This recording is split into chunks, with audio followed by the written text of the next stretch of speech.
right? And I mean, if you're a new instructor, if you're an experienced instructor, if you have had anything to do with real estate in the last 10 or plus years, not that they're old, you recognize these two. You've got Mr. Chris Barnett and Mr. Travis Everett, who and by themselves are amazing speakers, but together I think we're going to do a little laughing, and we're going to find out a lot because they are going to be talking about how to co-present. And so without further ado, I'm going to let them do Don't Do It Alone. All right, Thank you, Candace. I'll get started, Travis, by saying that picture that she had up there. I appreciate the fact she says we've been in business for greater than 10 years or so. I almost wore that shirt again today. So thank you, Candace. It's bad. It's bad when you got clothes that are older than the people you're teaching to. I know all about that. Good afternoon, Travis. How are you, sir? I am fantastic. Thank you. So here's the thing, Chris. I gotta tell you, I feel cheated because I had no earthly idea that Dr. Lori was going to come in and just blow the whole thing up this morning. Well, I mean, if you hear me talking and I'm lowering my voice a little bit, I'm trying to take into consideration what she said. So it's a tough. Well, I mean, here's my thing. I mean, this is where I'm coming from. The woman had y'all panting and moaning and hissing. I mean, all before lunchtime. I've done a lot of things at conferences. I can't accomplish that. I just can't. I can't get there. I don't know. I mean, I really felt like we were going to have like a theme song by the time that was over. I felt like it was going to be like, we were going to have I thought it was going to be a theme song going on, but it was interesting. It was interesting. Fortunately, I had time to get in a cigarette at break. So, no, it was great. What a great presentation and some really good information. I enjoyed Joe's presentation earlier, and everybody that's gone today has really added a lot. And so I hope that we can sort of kind of live up to that. I mean, that's my hope anyway, is that we can kind of live up to that. I don't know that that's necessarily going to be the case, but I think we probably can, or at least bring something to them. So they asked us to talk today about doing this without being solely in the limelight, which is kind of weird for us as instructors, because I don't know about you, but for me, I've been the show for a long time. And I will freely admit, I think of it like a show. It's as much of a production as it is a class in some ways, for better or worse. And I think that sharing the limelight is not necessarily the most comfortable thing for us as instructors. But I also think that we're in an environment where we have to continually reinvent ourselves and change the way we approach things. We obviously were thrust into an entirely different environment with COVID, and we all had to learn how to present online, and that was a different thing. And so you and I both have some experience at this point with teaching in more than just the single instructor mode. And we're going to talk about two different approaches to teaching not alone, so to speak. And I know you, Chris, have more experience with something that I like to call team teaching. So you want to share, what your definition is of team teaching? Now, I've got a definition I'm going to throw up on the screen here while you talk, but I want you to share what your perspective is, if you don't mind, on team teaching. Yeah, it's interesting. When Candace picked us to talk about this, it seemed like a natural fit. Travis and I are both storytellers, and we talked a little bit on Tuesday. And one of the things he just brought up was kind of interesting, because our personalities are very similar in a lot of ways. When it comes to team teaching, there may be some benefits, but you know what? I don't know that we would make the optimum pair. I don't know if there would be enough hours in a week for us to say all the things that we try to get in. So when I was studying for the class, I thought about team teaching in a relationship to an experience that I had a while back. I saw Tom on earlier. Most of you know I started teaching with Tom Mangum.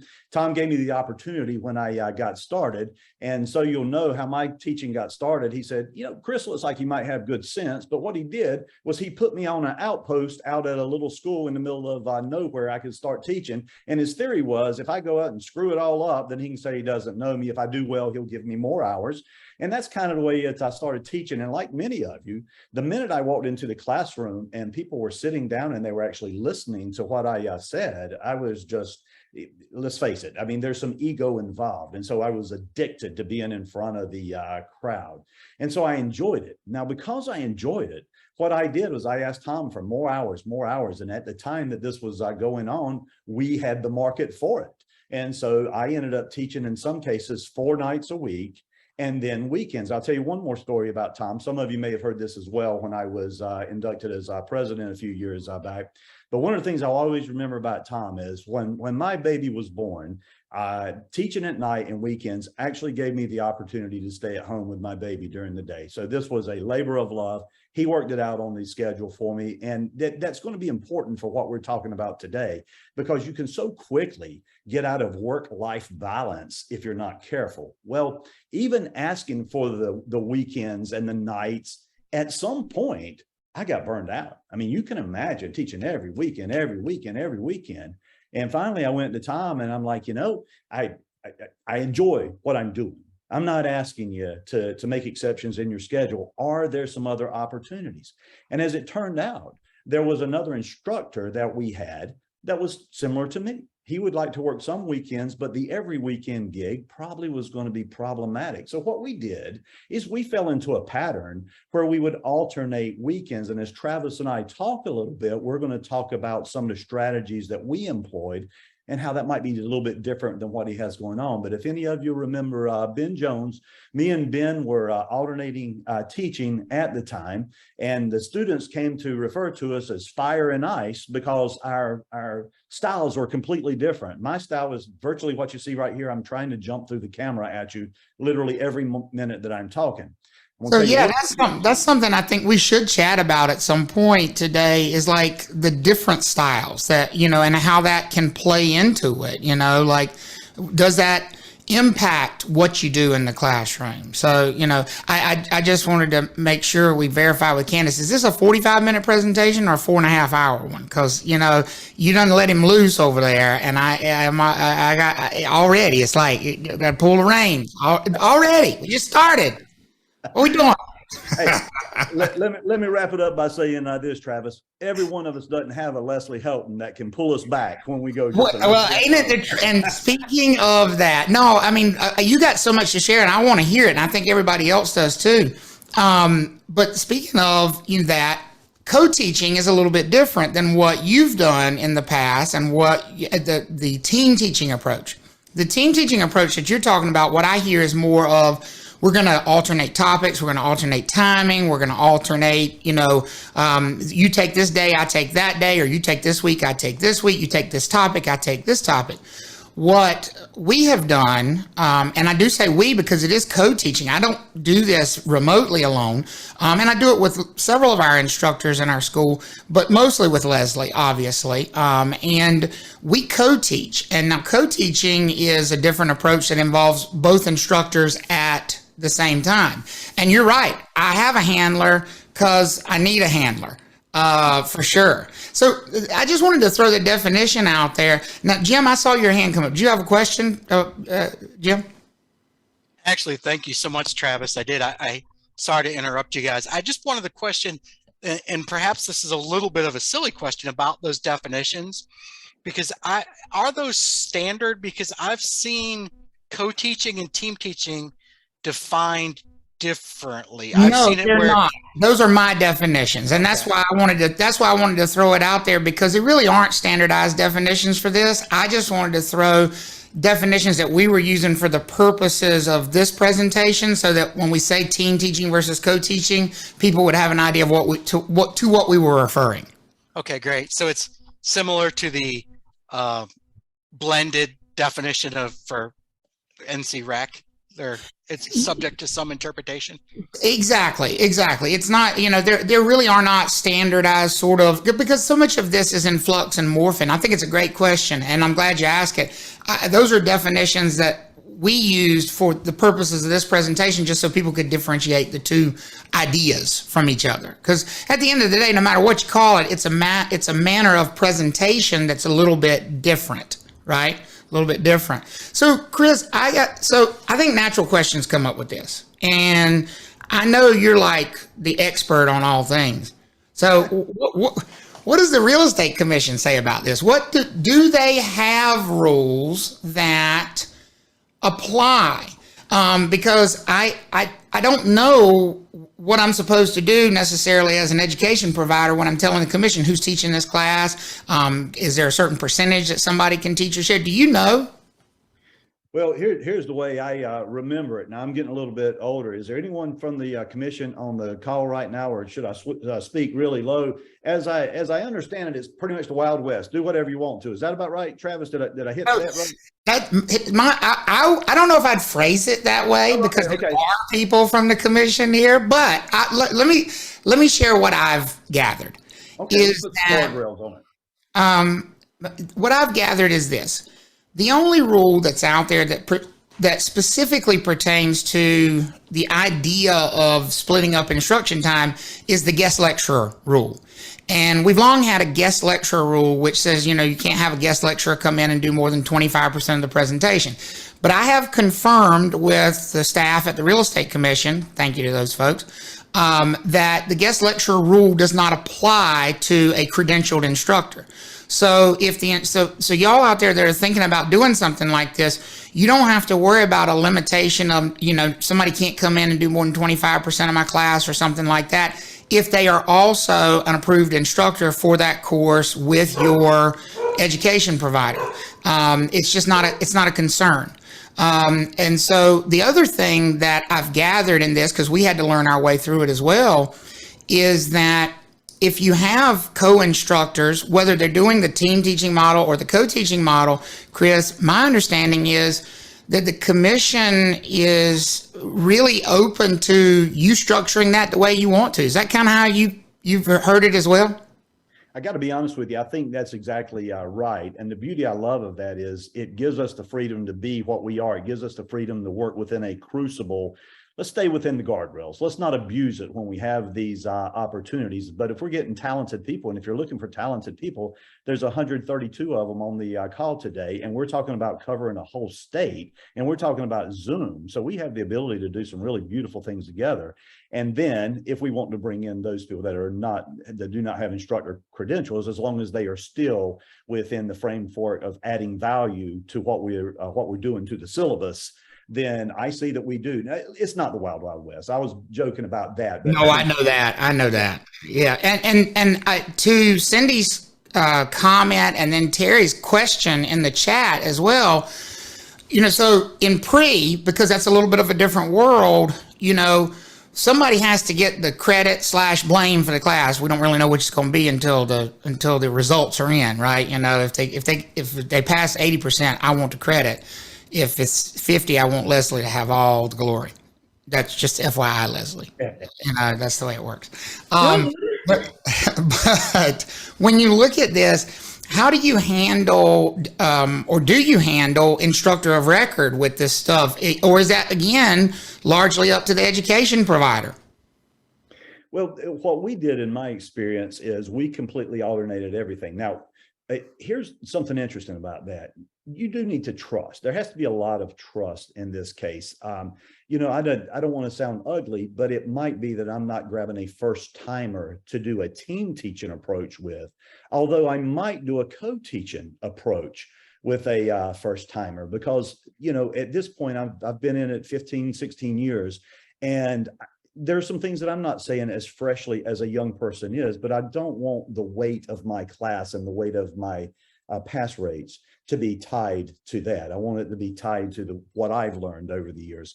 So Travis, to be quite honest with you, with Ben, he was such a good and gentle soul and a smart guy that we completely worked together on this, and we traded out. And you know what? The peer pressure of me being on somebody else's test results made me a stronger teacher, because there's no way in the world I can walk into the classroom and let down Ben. On a given day, I might have a bad day for a student, but I felt like for my other instructor, I had to pick up my game.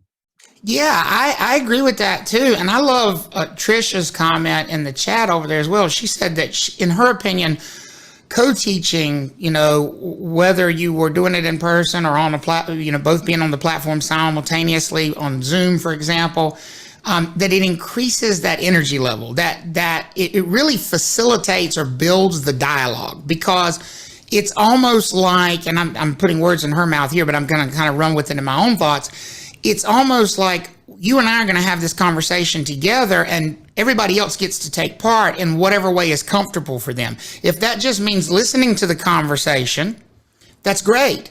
But if that means participating in the chat and having your thoughts get interjected by one of the presenters, that's also awesome. If that means unmuting yourself or raising your hand and asking a question, that's awesome too. And I do agree with Trisha's comment that I find that having that ability to talk back and forth with another person who's, on your same level, so to speak, as far as the knowledge goes, where you're sure they're going to take it in a positive direction and where it needs to be to get the message across, is so instrumental, especially in this format, because this format is tremendously hard to build connections on. It's different than in person. I can't walk over towards somebody when they ask me a question. I can't use body language nearly to the extent that I would. And so, as Leslie is commenting over there, it has helped us, allow the students to feel like they're more part of the process. They're more engaged. They're more there with us. Now, you mentioned something just now that I was really curious about, like, especially for you with the team teaching aspect of, swapping back and forth. And then I'll talk about it from the co-teaching perspective as well. How do you strategize? Because you mentioned like you and Ben working together, and I know you've worked with Candace before on doing some of these things and alternating off. How do you determine, okay, these are the days I'm going to cover, these are the topics you're going to do? Is it mainly just based on schedule and convenience, or is it something that you really sit down and say, this is my rock star topic and I need to be doing this one, and you're really great at this? What was kind of your thought process there? It's a great question, by the way. And given the fact that we started this out because of the need, which had to do more with energy and time off and work-life balance, we just alternated weekends. But what we found over time, Travis, was kind of interesting, was that we kind of gravitate to what our strongest plans are. When I work with Candace, for example, there's no way in the world I can hold a candle to her when it comes to agency, because she does such a compelling presentation when it comes to agency. But when I'm doing contracts, for example, because I have so much experience with agents being a broker in charge, it's my sweet spot, and I can talk on a very, very realistic level. So in answer to your question, we kind of started it out one way, but that's not the way we finished. And that's part of the beauty of the evolution of these type of options. What have you learned? And at the time that we started doing what you're doing, the co-teach, and we were doing it from an emergency standpoint. Right. And today it looks like it's a cleaned up act. It's amazing how far it's come. So here's what I find is that we do, as individuals, have strengths and weaknesses, relatively speaking. I'm not saying, that somebody that I'm co-teaching with is necessarily weak on a topic, but weaker relative to something that's really in their wheelhouse. And one of the nice things about whether you're team teaching or co-teaching is the odds are relatively small that your strengths and weaknesses are going to exactly, line up with each other in a negative way. And what I mean is, it's great if you can offset each other somewhat. And so if maybe contract law is a strength of somebody because they have a legal background or because that's just the way their brain works, but then the next person is more of the agency person. They're more of the, let's talk about the representation and the people side of things. I think you can use that in such a great way. Plus, from our perspective as co-teachers, just hearing it from a different perspective, just hearing somebody. I know you get some of that in team teaching as well, because you come in and you reaffirm what the other one said, and the students are asking questions and they're asking it to you, and maybe somebody came before you, and so now they've heard it from a different perspective. But for us, we get that in real time, the different perspectives. And I was amazed at an analogy that came out of one of my pre-licensing classes yesterday. And it didn't come from Leslie, shockingly. It actually came from my moderator, of all people. And we were talking about active licensure versus current licensure. I mean, raise your hand, folks, if there are 90,000 licensees in this state who still don't know the difference between current and active, right? And then we're in pre-licensing trying to teach it to folks who've never seen it before. And, one of the bridges we always have to cross is, well, you have to be current before you can have a discussion about being active or inactive. And y'all, my moderator, he chimes in, and here's what he says. And he was the only one with me. It was not a big enough class to have me, Leslie, plus a moderator. So it's me and my moderator. But he chimes in and he goes, well, it's like your television. And I had to pause for a second. I'm like, oh God, here we go. Where are we headed here? Where are we headed? He said, it's like your television. If it's plugged into the wall and you paid the electric bill, it's got current. It might be on or it might be off. It might be active or it might be inactive.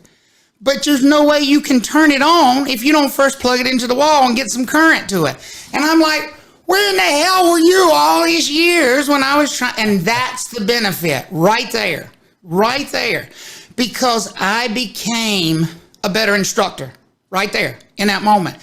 And there have been so many of those just huge growth moments for me and us, all of us across the board in our setting over the last couple of years, who've seen this in action, and it's like you just get the ball rolling. And I think we all know how it works. When we go out and have a drink, we sit around and we talk about the same stuff all the time, and some of the best ideas come out of that. Well, you can do that in a classroom with your students there. And that to me it's just huge. It's just absolutely huge. So I think that's I think having the offsetting strengths and weaknesses and hearing the different perspectives is fantastic for them. I really do. I think it's one of the biggest benefits, and I know you agree with that. And so I think it's important that we make that point. Yeah, it's interesting, Travis, that 132 people just wrote down that tip that came from someone that he's not even a licensed individual. Not even an approved instructor, exactly. Right. But he's heard me go through it 100 times and trying to make the point to somebody. He's like, oh, wait a minute, this works. Yeah. My wife works with me in CE classes. She acts as my moderator on CE classes, and she does it because she loves me and she will support me in any way. And I'm not the world's best on a Zoom, but the thing that she does is she listens as a third party. And so every once in a while, have you ever found yourself in this situation, Travis? Somebody will say, well, I don't understand exactly what you said. And then you say it and you say the exact same thing. And maybe you say it in a higher pitch or a lower pitch, but you think saying the exact same thing is going to get them to understand. Right. And every once in a while, she'll sit there and say, Chris, I don't think you're hearing what they're saying. And so even though she doesn't have instructor practicum, she can actually help me see what I can't see. That's it. And sometimes we need that offsetting, just balancing sort of yin and yang approach to things. And that kind of brings up a question, and you brought it up earlier, and I do want to revisit it because now that we kind of really dug into the topic a little bit, and I'm assuming, Candace, you're watching the time because I'm glancing over every once in a while. I'm kind of sort of watching, but not really. Do you think, and listen, here's the thing, Chris, I can't ask this question without all deference to my girl Paula, But when we get together, it just all works out. Two steps forward, I'll take 2 steps back. We come together, it's opposite attract. See, you just can't, you can't ask that question without having Paula introduce the question. So do you think it's better or worse to have offsetting styles, right? Do you think, how do you prefer it? Well, here's the way I prefer it. I prefer you to answer your own question, and here's why. And I'll come back and comment it on just a little bit as well. But as we were talking on Tuesday about this, and I did deal with it a little bit earlier, is that you and I are so similar in a lot of ways. But I want you to reach back into your situation a little bit, because I found it fascinating when I see y'all perform together. You know, and perform is one way to put it. It is a performance, because I will tell you that the more comfortable you get with somebody, the more fun this gets. From my perspective, the more you build a comfort level and a rapport with someone. And I saw Bruce's comment in the chat, and Bruce brought up a great point. He said, you know, when you're doing co-teaching, you really do have to make sure that you're both on the same wavelength, because if there is any sort of simmering under the surface, anything, people will pick up on it pretty quickly, because they'll see that in the interaction. But I also think the flip side of that is the more you get to know the person on the other end, the more they can anticipate what you're going to do, the more it can become good cop, bad cop. There are times when I will intentionally interject something while Leslie is talking, or while, you know, if I'm working with Seth or other Seth, we have two Seths now, or Michelle or somebody else in our school, and they're talking, and I will intentionally interject something I know that's absolutely wrong. But I'll just make it as a statement. I'll be like, yeah, so, you know, if I represent the seller, I don't have to worry about presenting the Working with Real Estate Agents brochure to a buyer, right? Because it's not my client. And I'll just say that, because they know what I'm doing. They know I'm setting them up for that big moment of, yes, you do. And see, it's hard to set yourself up for that moment when you're doing it alone. And so having that instantaneous sort of ability to tee each other up is huge for us. And so I think, I love Colin's comment. It's not necessarily that opposites attract, but complementing styles do attract, because I'm the excitable one. I'm the one who, I'm sorry, I can't get with this whole thought that there are no dumb questions. I've been doing this too long. There are dumb questions. There are really, really dumb questions out there. And that doesn't mean we have to demean the person that asks them, but I cannot sit there and treat some of these questions like they're serious questions. Leslie can. I don't know how. I don't know.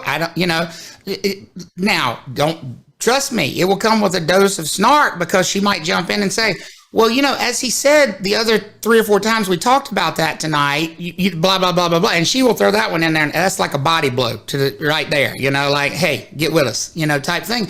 But it works. And so that constant offset, here's what it does. It keeps the students a little bit off balance. They don't know what's coming next. It's almost like they're watching to find out what happens versus listening. Now they're actively participating. And I really do love that. And because I think that the complementing styles is huge. Now, you mentioned, like with you and Ben, you said it was like fire and ice. That's what they would call you, right? Because you would come in and you were you were on it. And by the way, Ben was my pre-licensing instructor. I don't know if you knew that. Ben taught me pre-licensing. So yes, I know what you mean. Yeah, and it's interesting. Going back to ego one more time on this is, you know, when all of us started out as instructors, there wasn't a whole lot of ego. I mean, we didn't know what we didn't know, and then we learned what we didn't know, and finally we started learning what we did know, and our heads get a little bit big, and we believe that every word coming out of our mouth is gospel. It sometimes could be humbling when I'd come back after a week that Ben has taught, and they said, man, Ben said something in just a way that resonated with me. So I had to go back and take everything into consideration then. Hey, these are things that I do well, but I can always pick up from something. And those darn students, they pick up on everything. When we don't think that they are engaged, somebody is engaged. So we did not intentionally pick each other, Travis, but we did this multiple times because it worked. We had a very professional relationship where we could go to each other and say, I need a week off, or could you teach this topic instead of me? You know, look, I'll take luck when I get it. And I think to some extent it was more luck than it was brilliance that we came up with this idea. Our oppositeness, if that's a word, actually helped us. We'll give you credit for it. I like that word. I like that word.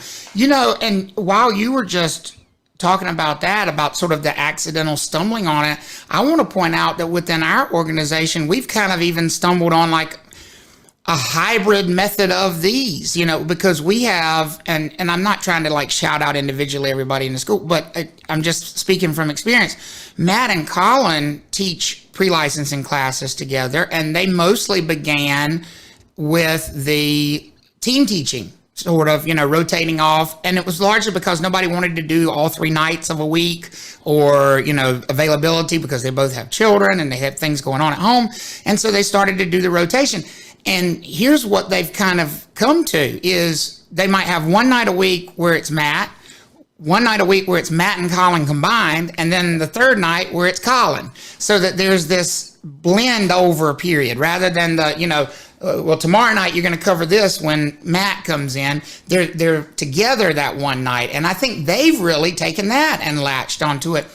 The beauty of this is, for anybody who's thinking about these things, is I don't think there's a wrong answer. I really don't think there's a wrong. Here's what the wrong answer is. I'm wrong. There is a wrong answer.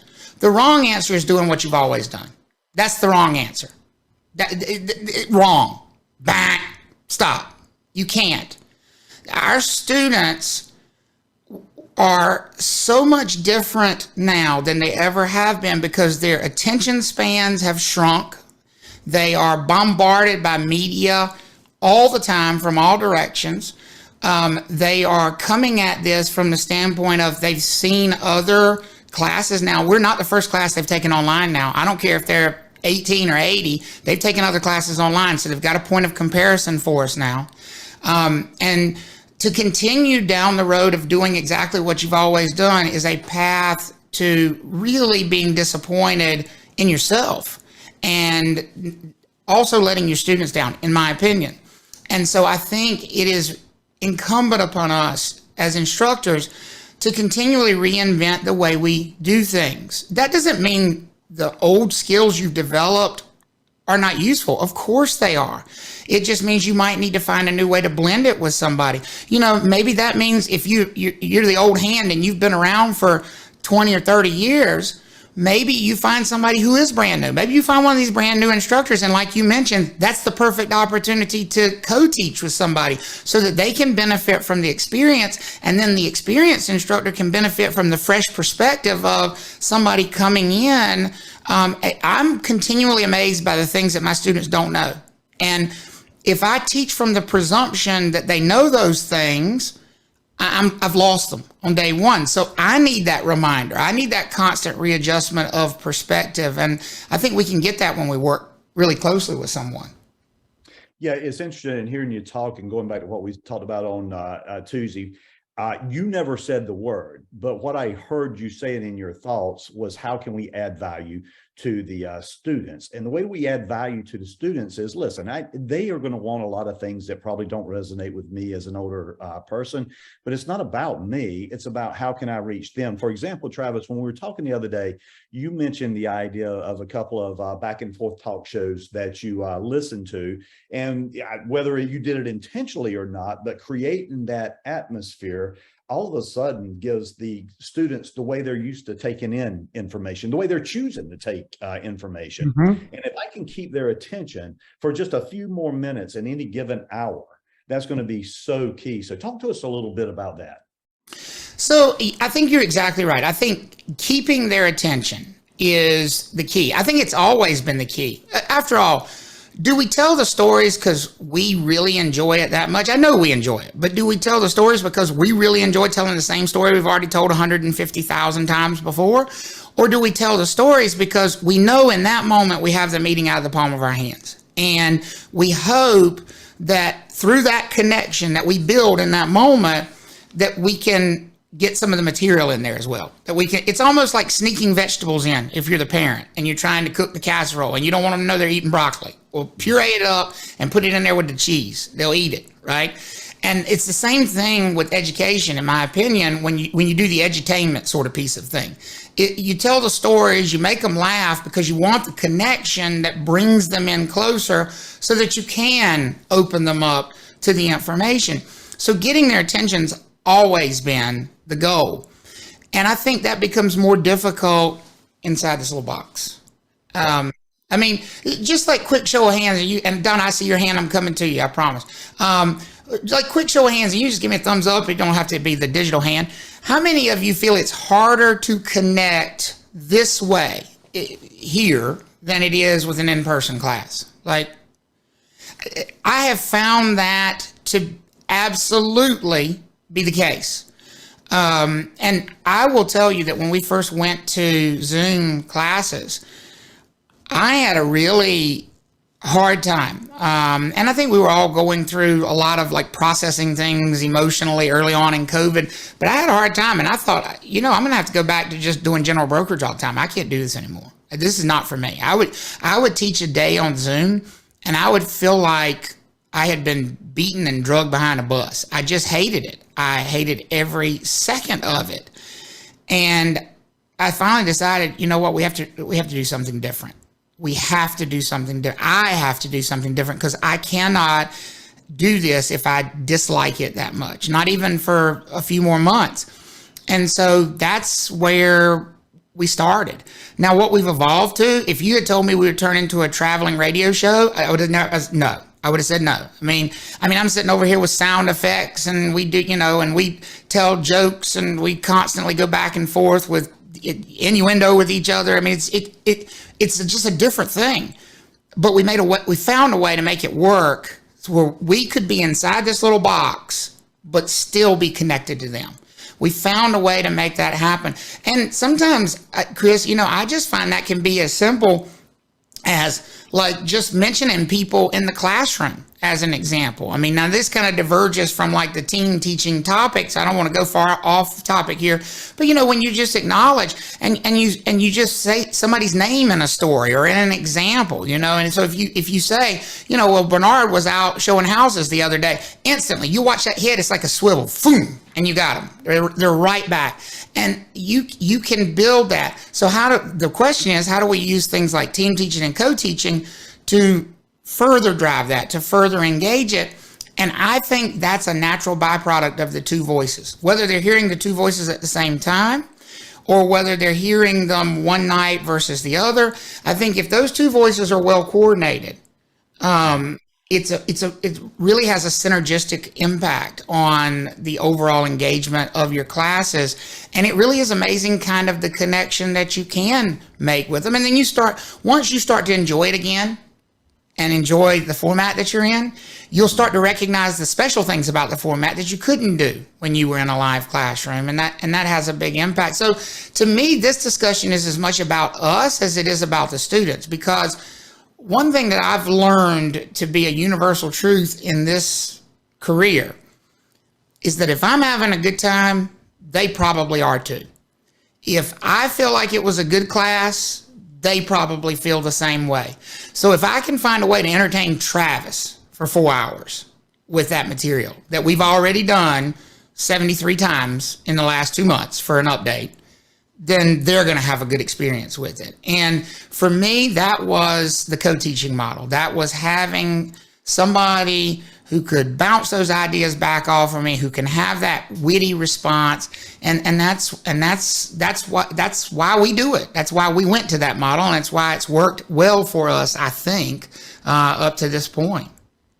Yeah, I'd like to give Candace some credit for giving us this moment here. And I know you get it, but you may not think about it from time to time, but having these events where we get together and we can learn from each other. So Travis and I are talking about this topic a couple of days ago, and I'm telling him about my team teaching experience. And I co-teach to some extent, but it's usually when I have a guest speaker or maybe my wife's moderating, not technically co-teaching with me. But one of the comments I made to Travis, and he told me the story that he just told you guys about the first few experiences he had with Zoom and how it was just I'm not going to say, I won't say soul crushing. That's not right. Nothing soul crushing, but it hurt. I mean, it was hard for those that are used to being physically tied to our audiences to be separated now by a camera. And I told him that one of the ways I dealt with it was I limit my classes to 40 people. I will not teach over 40 people, because if I'm teaching more than 40 people, I can't say, well, Jim, man, I like that shirt you have on today. What'd you think about that? I mean, that's the way I talk, because now I know that Jim is engaged with friendliness, and then he's open for conversation. It's hard to do with 100 people, but Travis opened my mind to the idea of how to still keep it personal, but yet be able to entertain large audiences. So now what I'm thinking about, Travis, is I need to go find one other person with an audience of 40 or 50 people, co-teach with them. And listen, we didn't come here to talk business, but it's clearly a better business model if we're able to reach out to this many people and do it on an effective basis. So agree. So agree. Donna, you have been super patient. You had your hand up. What can I do for you? What can we do for you? Well, I'm trying to reflect back to me becoming a brand new instructor, and I really did not have a supportive system. And my understanding of the new instructor seminar back then was like really, it was different from what I thought it was going to be. So I really felt like I had to self-teach myself the materials. And I know we've got more resources now. I didn't know about NCREA as a brand new instructor, so I didn't have this support system. But I wonder, what is, in your opinions, because you guys are so pros, such a pro at this, how do you best train your brand new instructors to do a great job? Gosh, Chris, you want to take that one, or you want me to take a swing at it? Go ahead and start, and I'll see if there's any things that I do differently that I'd like to fill in around.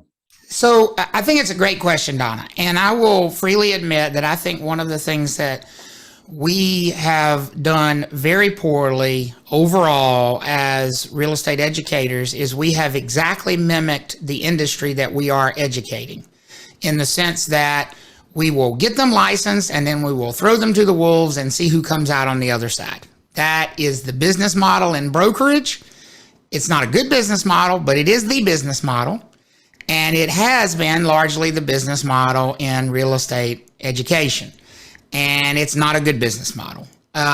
We need, and this is the universal we, in my opinion, need to do a much better job of reaching out to new instructors. Now, one of the things that I think we all need to recognize is that approval from the real estate commission, and y'all know I love you, only means somebody has checked off a box along the way.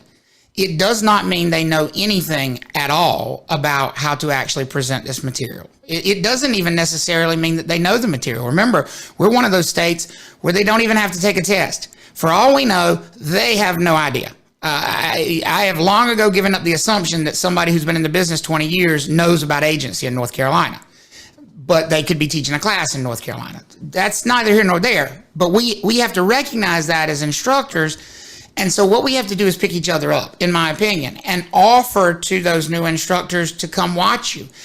To me, that's become much easier in this format, because you can sit in on somebody's class, you can audit somebody's class. So what I would say to you is, if you're the experienced instructor, be open to that. Be open to having somebody come and join your class and sit there and audit it. And if they want to make an interjection, welcome that, and try to help them, whether it's going to be somebody who teaches for you, with you, against you. To me, that's neither here nor there, because we all grow together. That's my thought process. My message to the new instructor would be, stop waiting for somebody to do it for you. Go find those people. Go find those people that you want to emulate and ask them, hey, can I sit in on your classes? I'm going to share a story with you, and I don't even know if she's here today. I hope, she probably hopes she's not, if she is, because I'm about to embarrass her. But if she is, I think it's fantastic.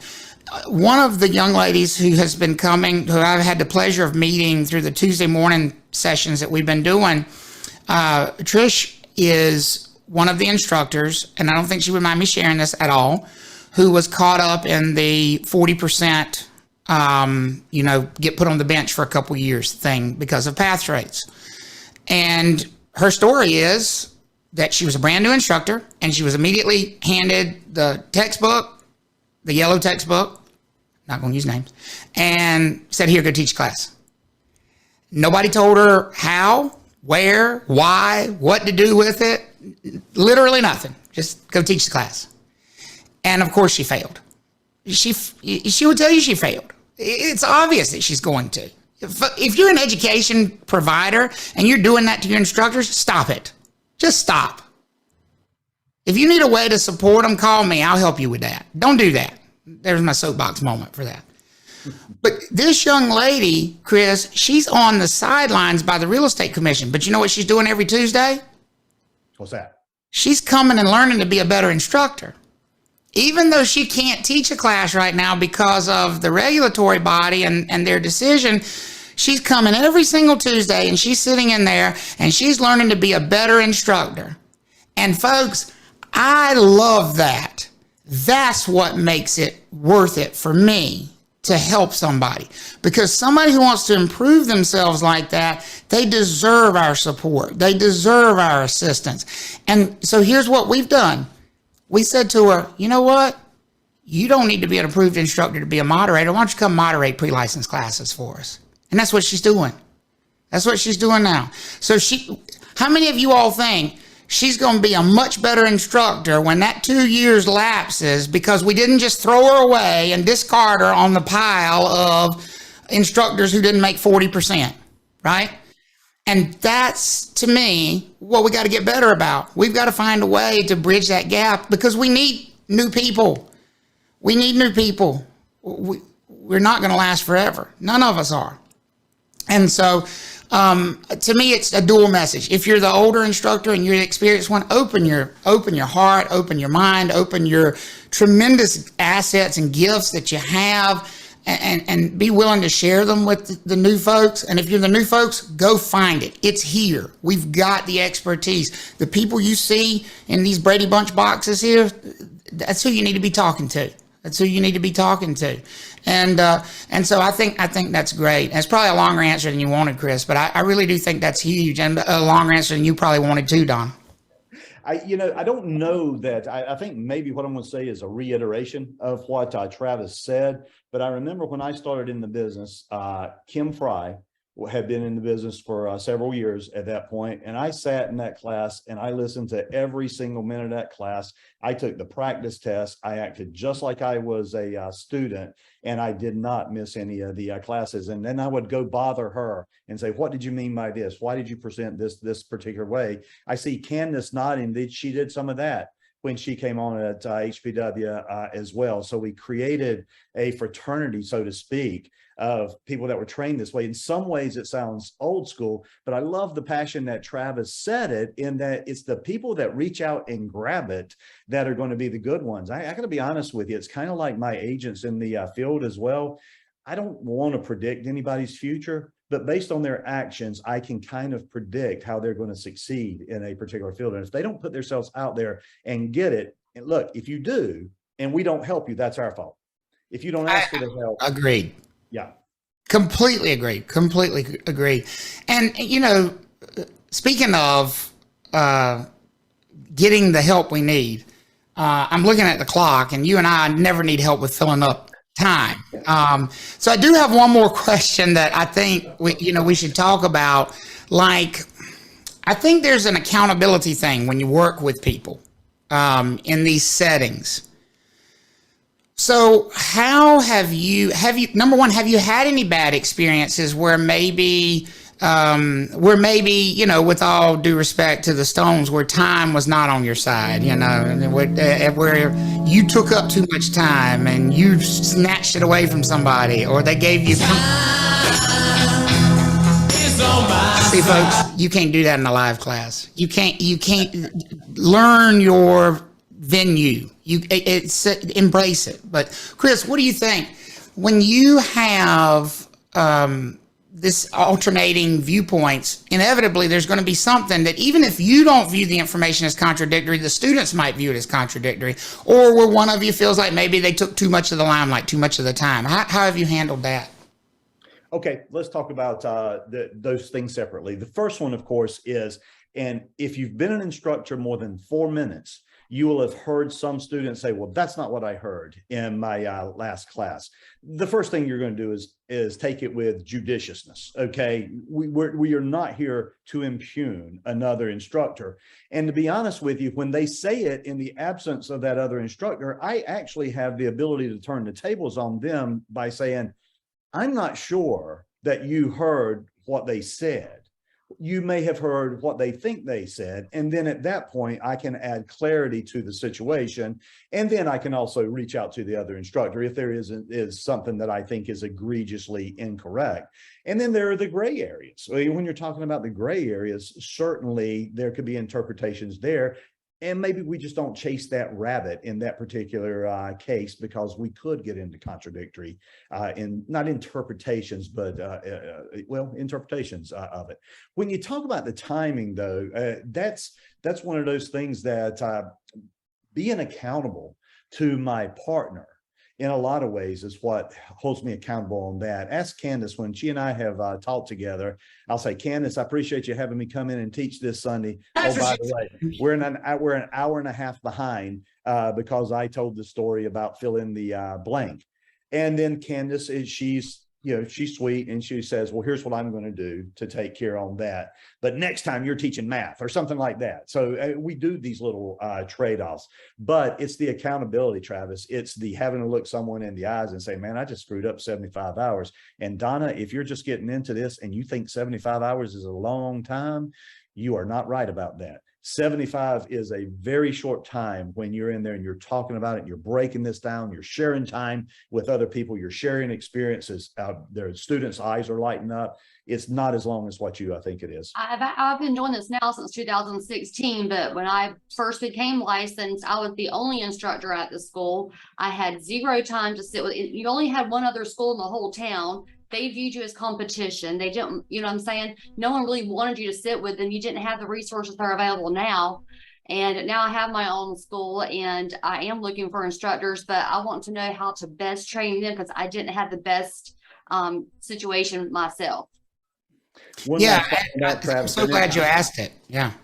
I'm going to let you wrap up with that, Travis, but there is one thing that I did want to mention that, when we look back on COVID, and we always look at all the bad that came out of COVID. And look, I'm not a huge fan of Zoom, but look at all it opens up for us, these opportunities that I've never met Donna before today, but everybody on this call has an opportunity of working with her now because of Zoom. So I'm a happy guy. I just have the happy gene. So I like to look at every situation and look at what we gain. It's the same conversation I have with my agents.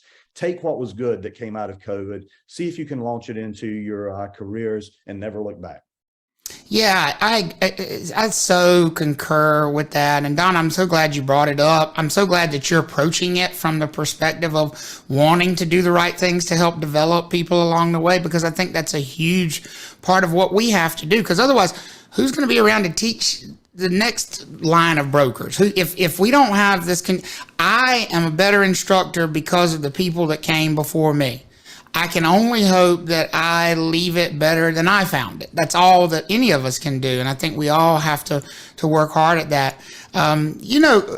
Chris, there's been such great commentary in the chat box, a lot of great questions in the chat box. And since we were talking about timing, I did want to bring up one point. As Cynthia said in the chat, the number one complaint she hears is there's not enough time in the 75-hour class, because I agree with y'all. It's amazing to me how fast 75 hours can go.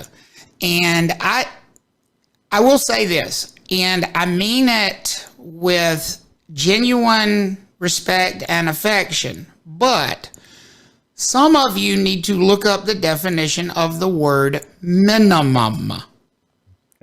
Minimum does not mean prescribed. It is not a prescribed 75-hour class. Nobody is sitting there with a stopwatch saying you have to get it within 18 seconds plus or minus of 75 hours. They are saying you have to be there for at least 75 hours. And that is also true in post-licensing, by the way. That is a minimum 30-hour course. If you find that you cannot effectively cover the material in 75 hours, then why would you feel constrained by that? And so my point with that is, if you're an education provider and you find that your students are not performing up to the expectation and they're saying we don't have enough time, then that's easily fixable. That's easily fixable. Does it cost a little bit more money? Maybe.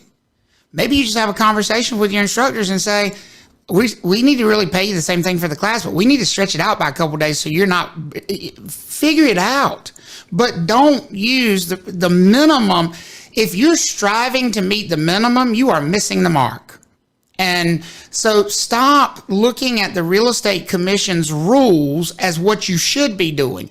Look at the Real Estate Commission's rules as don't ever go less than this, because this is, excuse my language, half-ass best at best. This is the minimum possible so that we don't take your license away. That should not be anybody's goal in this room, in my opinion. Nobody's goal in this room, in my opinion, should be to do the bare minimum, ever. If you can disagree with me, and that's fine, but I feel adamantly about that, and I think most of us do. And so get ourselves out of that mindset. And that's really what this whole presentation has been about, in my opinion, which is I agree, Bruce. I think most of us do more than the minimum. Most of us do far more than the minimum. And I think that's what it takes, because I really don't believe, and I'm really directing that more at like the education providers themselves who are looking at a schedule, especially if they've never been in a pre-license class, and saying 75 hours.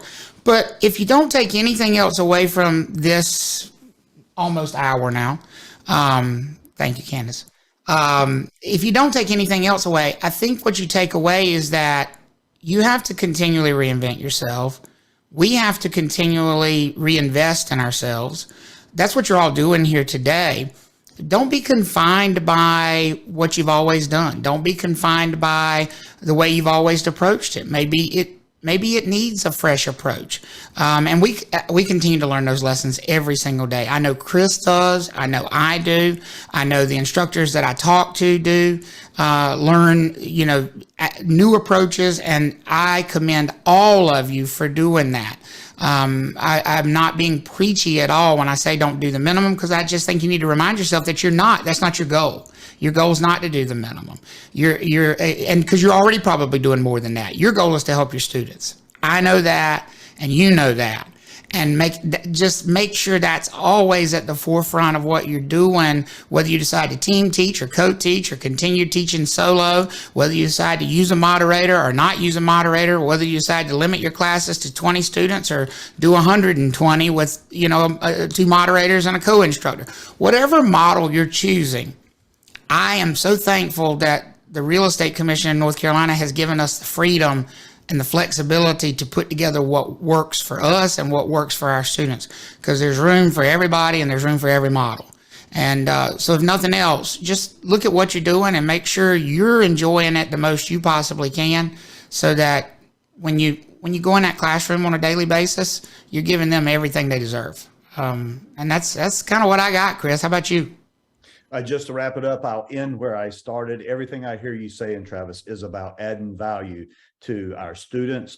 And the fact of the matter is, if we're adding value, they don't care whether it's 75 or 85 or 90, as long as and look, and I've been in the field, I see some of what's coming out of these schools, and it is very, very minimal. We owe it to them to give what it is that we're being paid for. And as long as we're giving them value, I believe they will listen. Thank you for letting me share this last hour for you. It went by like it was 30 minutes.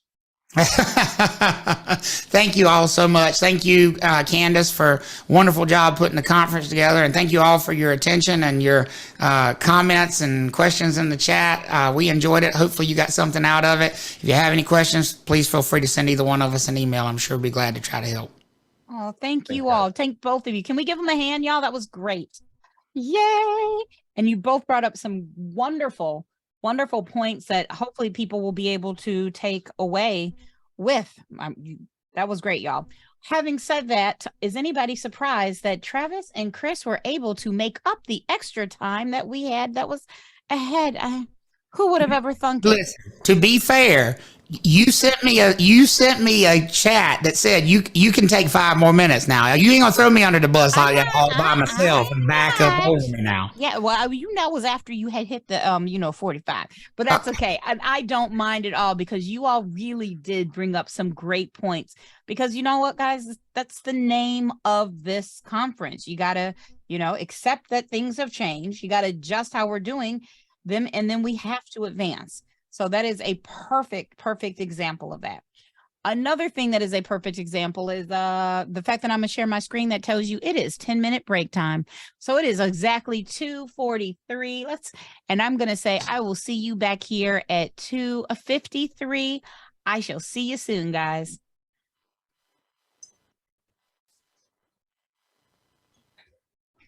I love break music, and I realize that some students are like, but oh well. I like to play it. I think it gives a little energy. I think sometimes the students need that energy. So I'm glad that you all are enjoying, and thank you, Travis, for that last song. It is time for our next sponsor, and I think you will find that you need no introduction to our speaker. It is going to be Learn Test Pass, which I can say honestly, I'm pretty sure that my pass rates wouldn't be what they are without him. So without further ado, Matt Davies, take it away. Hey guys, how's it going? Hopefully you're enjoying the conference. I know I am. Always get some takeaways and have my notes down. So pretty much welcome back again.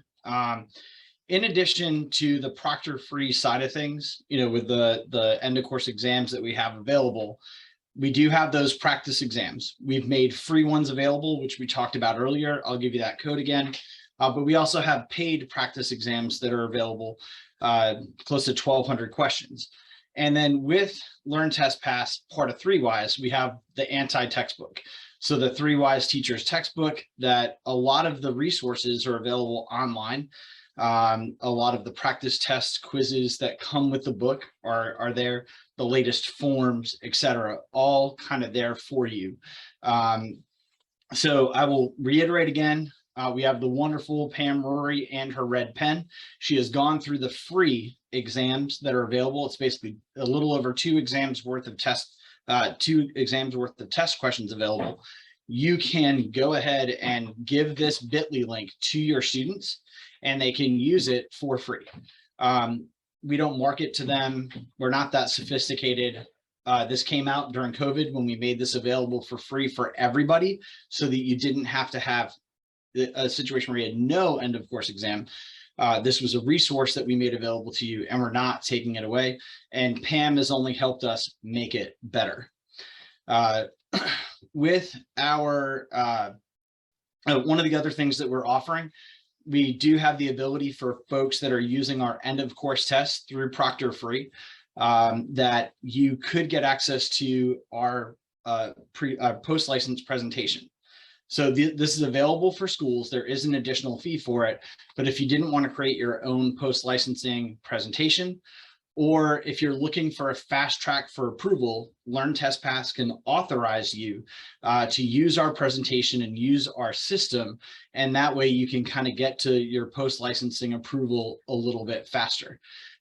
So you have a presentation, you have your end of course exams available, all of that at your fingertips. And we are working through the pre-license process now.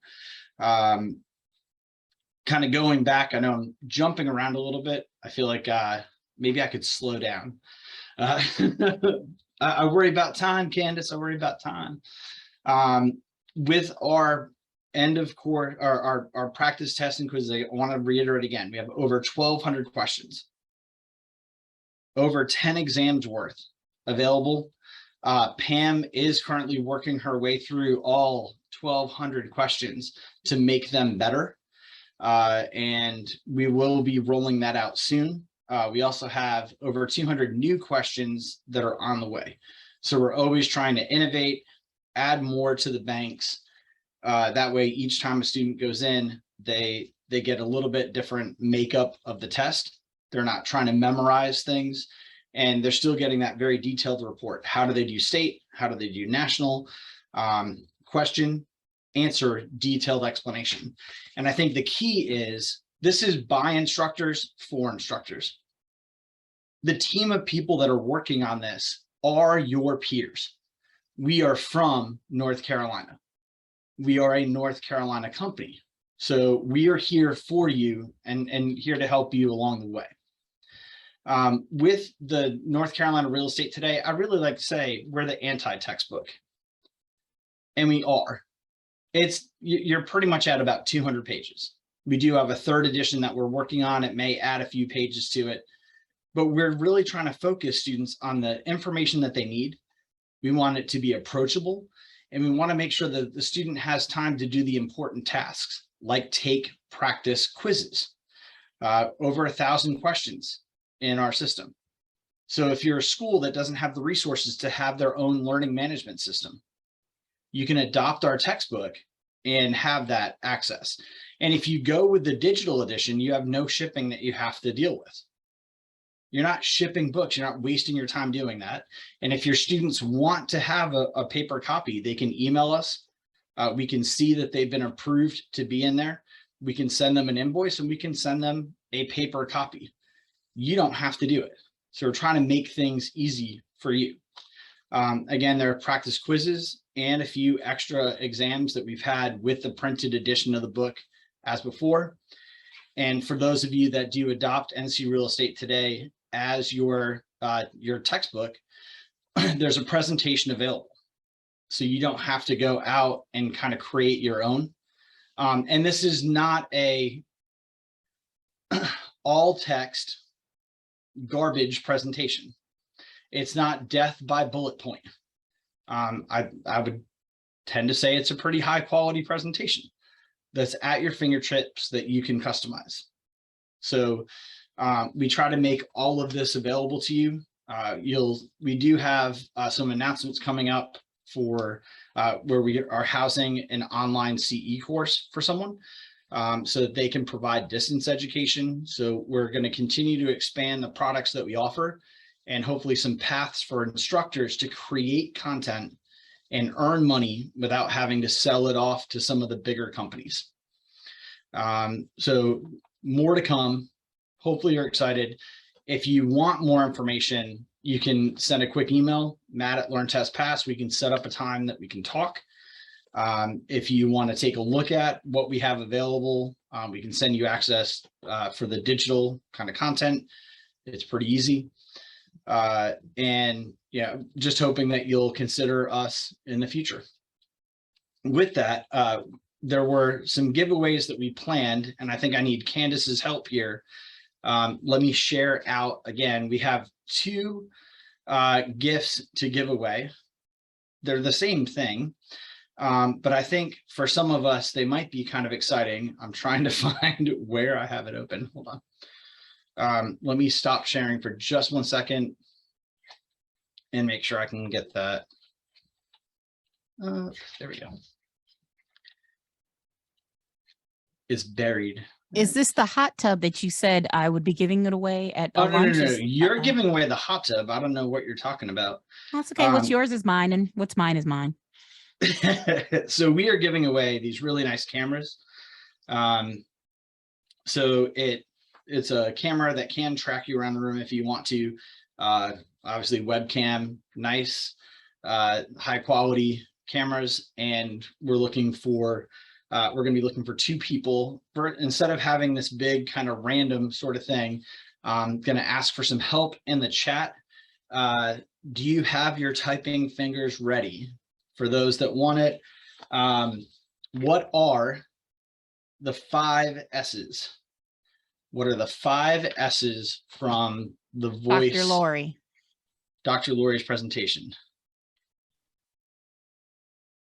There are 5. Got to get all 5. I think so. Did I see move with mercy? Who's going to help me here? Candace, are you helping? Yes, and you have a winner already. Wait, let me go back to it. It was Miss Nicole Mercer was the first person to give me all 5: support, strength, space, smile, and submit. Good job, man. But good job, all of y'all getting all of those. I love it. Awesome. And So congratulations, Miss Nicole. if you don't mind sharing with Candace a good mailing address so that we can get that out to you, that would be awesome. We will definitely do that. For the others, sorry for all the old people in the room. I do apologize. We are looking for who got their teaching license approval in the last 3 months. Do we have somebody, like people that have done that? Do we have a show? Do we have any hands, people that got their approval in the last 3 months? Looks like you have 2 people. 2. Now the question is, what is your, in the chat, can you tell us what your teacher number is? So what is your instructor code? Okay, we got 1 code. And my chat's frozen. Without asking Andrew. Got 1. I need for the other person who's new. You're too new? Uh-oh.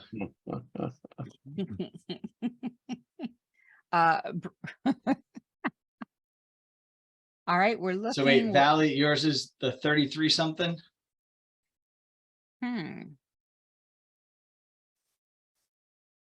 Are you in the 33s? 1034. Sorry, Tom, we're not going with the first people to get their teaching license. They started at 1,000, right? No? Right, so far, I think is the Valley the highest, or we have I a don't know, 26. are we already at 33?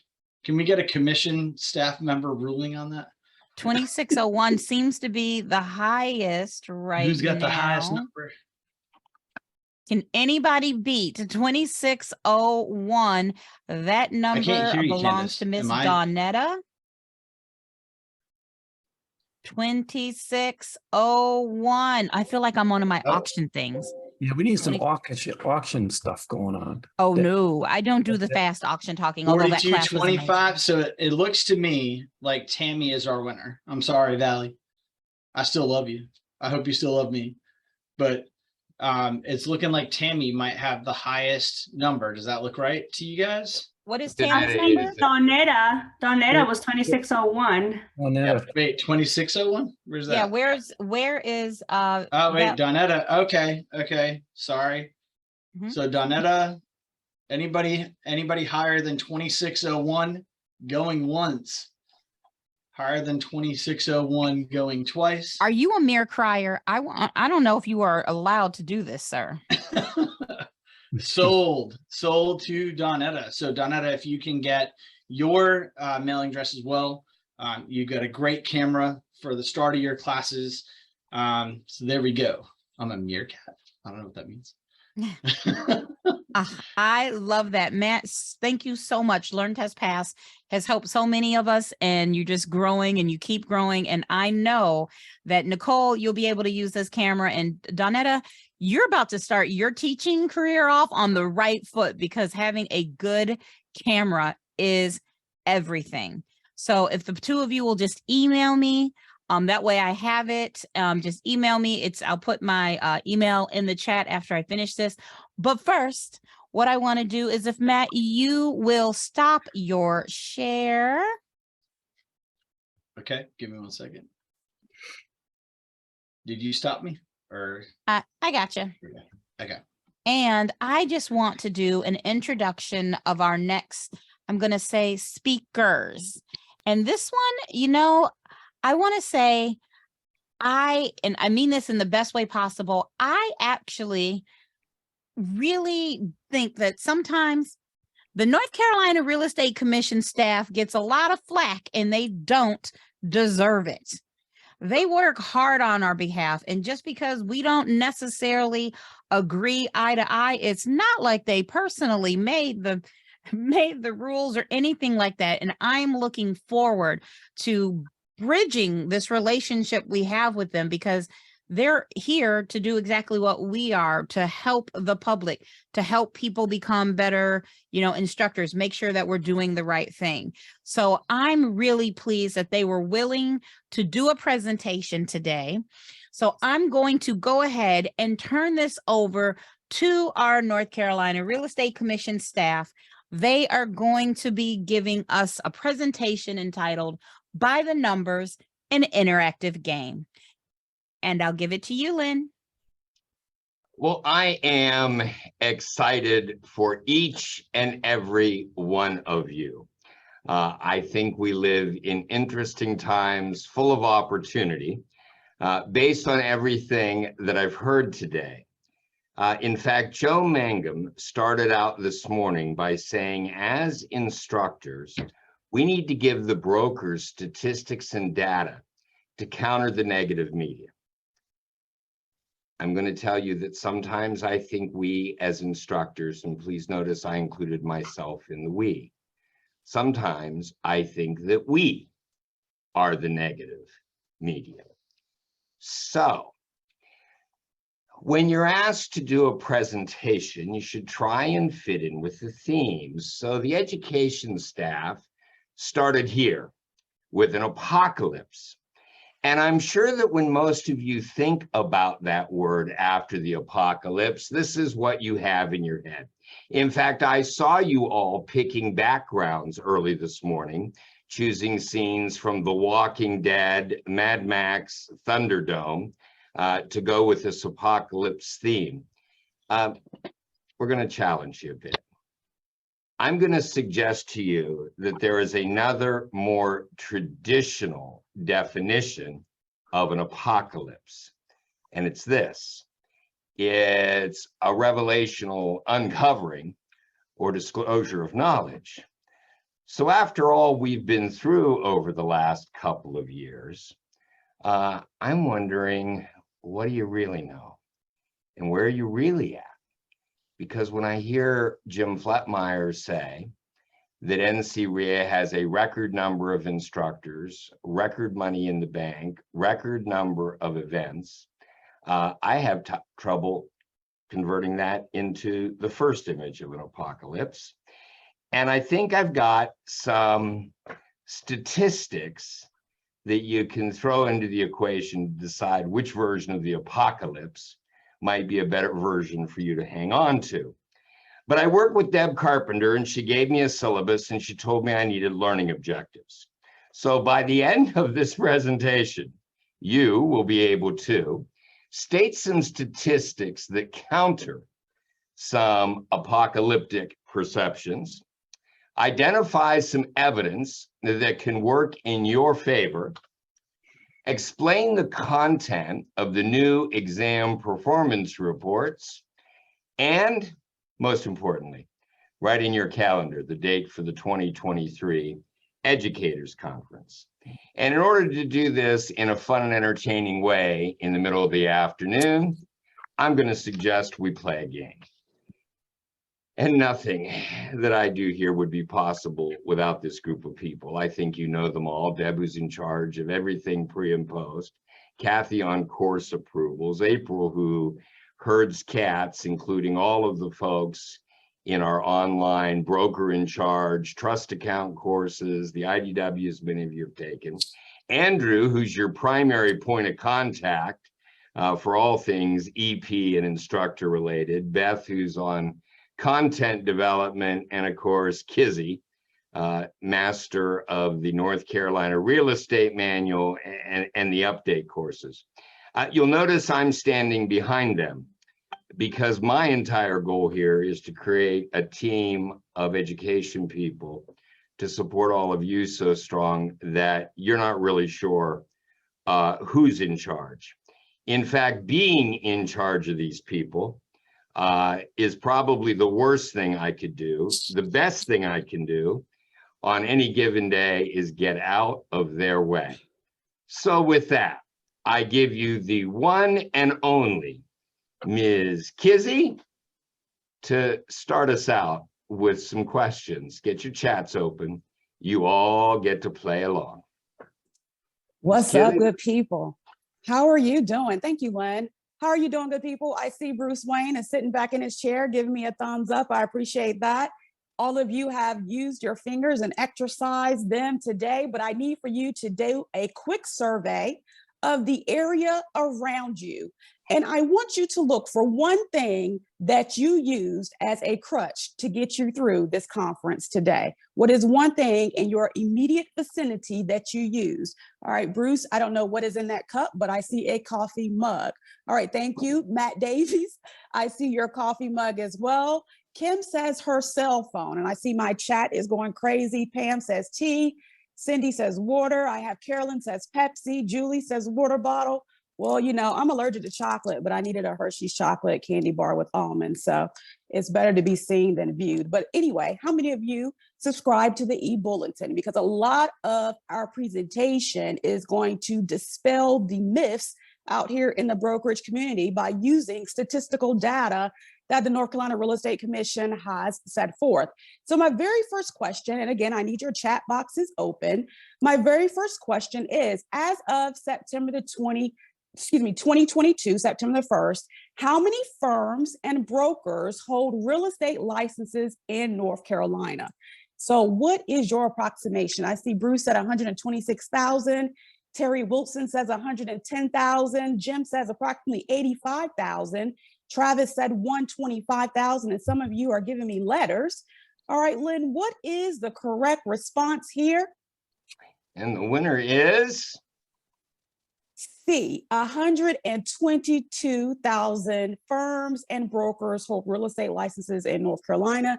And I will tell you, prior to COVID, there were only 112,600 brokers and firms. And Cindy, that is a great question. How many are active? And Cindy, that question will be answered momentarily, but I will tell you that that number is substantially lower.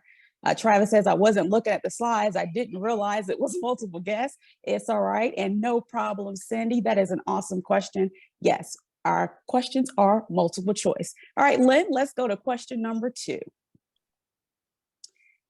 How many individuals, and we're talking about brokers here, brokers only are licensed in North Carolina? And I can tell by your responses how many of you actually read the e-bulletin and look at the statistics instead of going to the disciplinary sanctions. All right, I see Matt says B, followed by C with Travis. Cheryl They're Crawford all over says the 100. place, Kissy. They are. Cheryl says $116,000. I said dollars. I need $116,000, Lynn. You have $116,000 you can give me? Just for you, anything, Kissy. All right. Laurel says B, which is 99,000. Let's see what the results state, Lynn. So how many brokers are licensed? C is the correct response. That's 106,000 brokers. And again, prior to COVID, we only had 98,600. That's the monthly bonus. Yes, Travis, I wish. About 80,000 of them are active, but you're instructors. So you know whether I'm active or inactive. I need to be taking CE, or my penalties to get it active again increase substantially. Yes?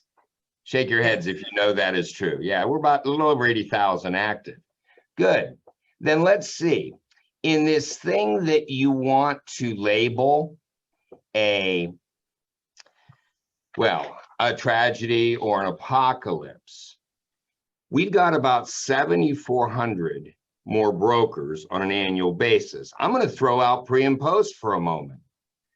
If each of them have to take the update and an elective, and let's say roughly on average in the market, that's $50, then that's $750,000 in revenue that goes into this room from CE alone. When you add pre and post, you're over $1 million. Now, please do not misconstrue that statement.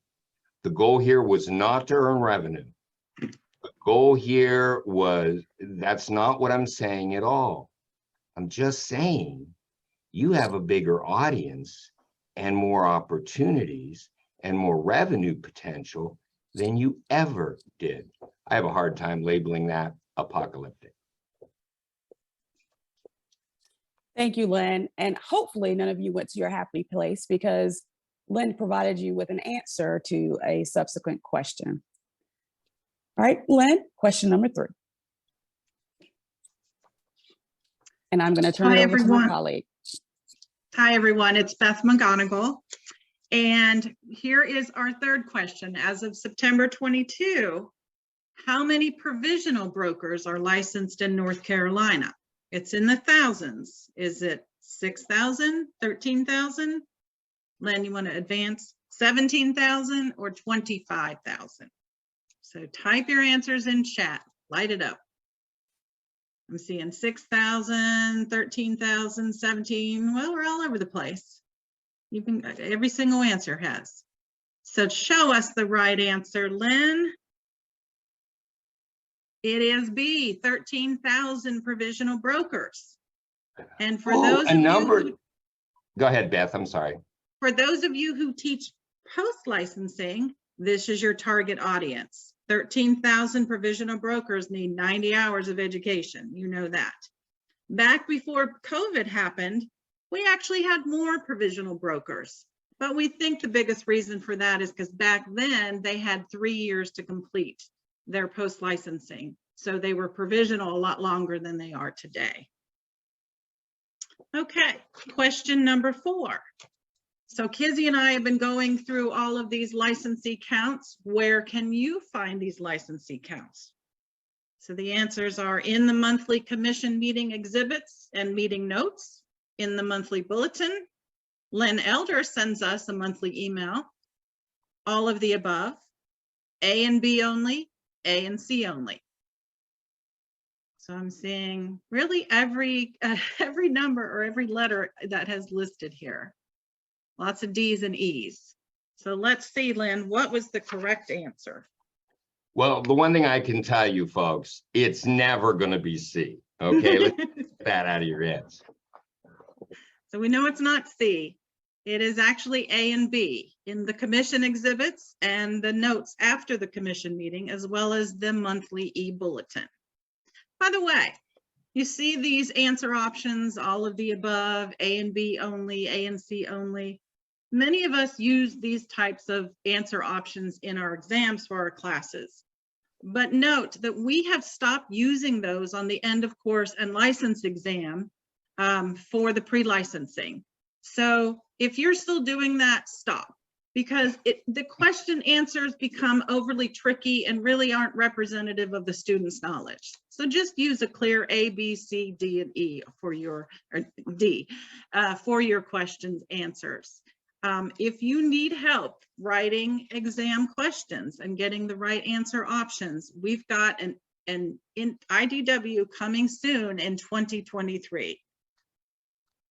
So now I will turn it over to Andrew Cox, our newest officer in the commission staff. Thank you, Beth. It's great to see all of your smiling, friendly faces. We'll keep chugging right along here. Question number 5. So as of September 2022, how many instructors are approved to teach in North Carolina? We got A250, B300, C350, D400. We're specifically asking for the number of instructors who are approved to teach pre, post, and CE. I'm seeing a lot of B and D and C. There's an A. So let's see, what's our correct answer here? All right, it's gonna be D, 400. Just to give you some perspective, prior to March 2020, when COVID shut down in-person classes, we only had 274 approved instructors. So with the increase in number of brokers during COVID and many instructors nearing retiring age, we truly needed these additional instructors. So I heard several of you today blatantly admit you were getting older, saying that we needed to get some younger blood in this room. I want you to look around. We've added a ton of new instructors over the last couple of years, and their average ages, not pointing out anyone specifically, their average ages are about half of some of yours. So it is a whole new world, new perspective, new skills. Those people are here, and it's going to be up to all of us working together to do some of the things that, well, Travis was talking about earlier, and get them up to speed and pass along some skills. All right, question number 6. As of September 2022, how many education providers are certified to offer real estate courses in North Carolina? So our options are A, 150, B, 175, C, 200, or D, 225. What do we think? And a lot of D's and B's, a few C's there. All right, and what do we got for an answer here? That is D, 225. So once again, prior to COVID shutting down in-person classes, we only had 185 certified EPs, but now we're up to 225 with more being approved every month. I find it interesting that a lot of unfounded fears kind of get tossed aside here in myths. I think that a lot of folks thought that, geez, going into COVID, advent of online, these huge out-of-state people are just going to walk in and take over the world. And quite frankly, what it really did is empowered so many of you. So many of you as instructors stepped up and went, well, why can't I just be my own EP? And we are seeing that all over the place. You know who you are. Congratulations on elevating yourself during the apocalypse.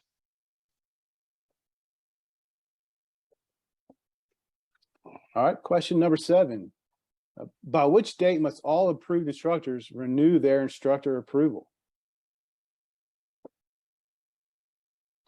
We have Oh, you'd like some A, choices? There you go. May 15th, B, June 10th, C, June 30th, or D, July 1st. All right, looks Look like how much I'm smarter getting, look at how much smarter they've gotten, Andrew. I'm getting a lot of C. C. So it is C. Instructors must renew their broker licenses and their instructor approval by June 30th each year. Instructor renewal is covered in Rule 58H.0306. While the answer is C, these other dates are significant. June 30th is the last date you can renew your approval, but May 15th is when the renewal period starts, and the earliest time you can renew. June 10th is an important date because, as you all are aware, you must complete 8 hours of CE by that date to maintain your eligibility for an active broker license. July 1st is the start of a new license year, and your instructor approval will expire on that date if not renewed. Now, in addition to the 8 hours of CE needed for your broker's license, an approved instructor must also complete 6 hours of instructor development education before renewing their instructor approval. Where can you find instructor development opportunities? Well, I'm glad you asked. Let's look at some of the ways you can earn instructor development credit. The commission hosts the Spring Educators Conference every year, with next one coming in March. We currently offer 2 separate 3-hour IDW courses, IDW being short for Instructor Development Workshop. As mentioned earlier, a new course will be added in 2023 on exam writing. We have NCREA's annual fall conference. This conference can also provide you with 6 hours of credit as long as you remain on camera and attend today and tomorrow in full. REIA also offers an annual conference, a DREI summit, and 3 IDWs as well. Information on the REIA conference and courses can be found at www.reia.org. And Travis, I saw your question earlier in chat while Andrew was working here. Yes, those pre-COVID EP numbers, you're right, that dates back to when we had schools and sponsors. So those, we combined the school and sponsor numbers, but even combined, they were nowhere near where we are today. Thanks for asking. All right, moving right along. Question number 8.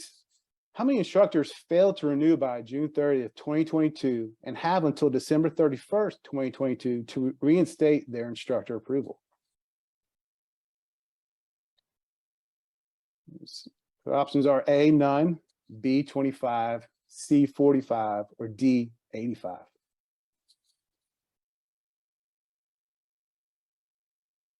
Seeing B, C, and D. No one's guessing A. You know, A is our goal, right? Oh, well. There we go. So what's the correct answer? Correct answer is D. We actually had 106 instructors fail to renew by June 30th this past license year. But since then, 21 of those have applied for and been granted reinstatement. Therefore, if you do the math, we are left with 85 instructors who are no longer approved to teach pre-licensing, post-licensing, or the update courses. And they're required to stop teaching back on July 1st. Now, if you fail to renew by accident, there is still time. You have until December 31st to complete your 6 hours of instructor development education and submit your renewal to reinstate your instructor approval. After December 31st, you no longer have the option to reinstate. And so you'll be required to begin the instructor approval process all over again by taking the new instructor seminar. We therefore highly recommend you take advantage of this reinstatement period and complete your education and submit your renewal by the end of the calendar year. Folks, help us gather this up. You guys understand the impact of this rule. If you don't renew and have your 6 hours of IDW in by June 30th, then you're going to fail to renew here. Instructors, different from IPs, instructors have the ability to reinstate themselves for 180 days. That's why the December 31st date. There's no fee, there's no penalty. They can't be teaching until they do it, but they don't have any penalty or black mark. All they got to do is submit the renewal application and show they have the 6 hours. And you're absolutely correct, Stephanie. Some are retired, many haven't. I'm going to ask for help in this new partnership we're forging, Candace. This list is available. If NCREA would like to help reach out to these people and encouraging them that they shouldn't just let it disappear, because they'll have to start all over again, even if they haven't found yet a place to teach or uncertain what they're doing. They shouldn't lose what they worked so hard for, because they did work hard for it. It's a process. So thanks for that. Then that gets us here. Before we go here, are you beginning to feel some of what I was saying?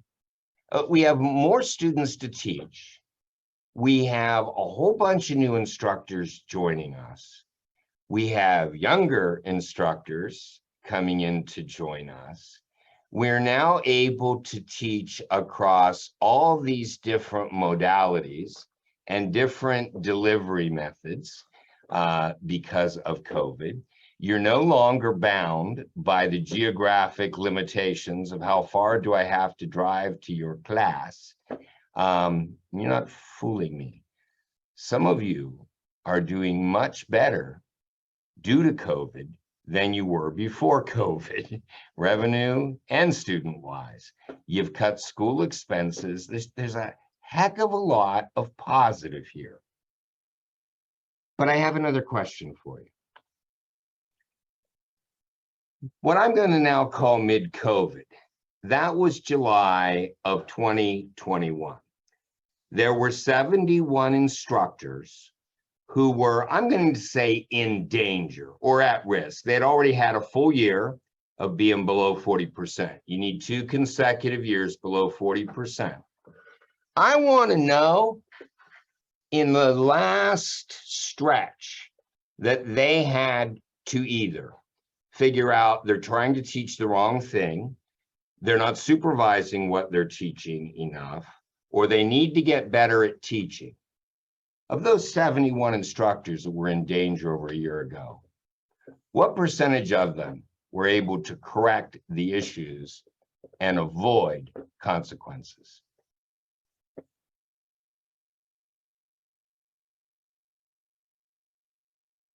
Getting a mixture of C and D, some are very pessimistic. You're still in the apocalypse mode, thinking it's A. And the right answer to this, folks, the shocking answer to this is 86% of them corrected their pass rate issues in some form or fashion. When it was all said and done, in July.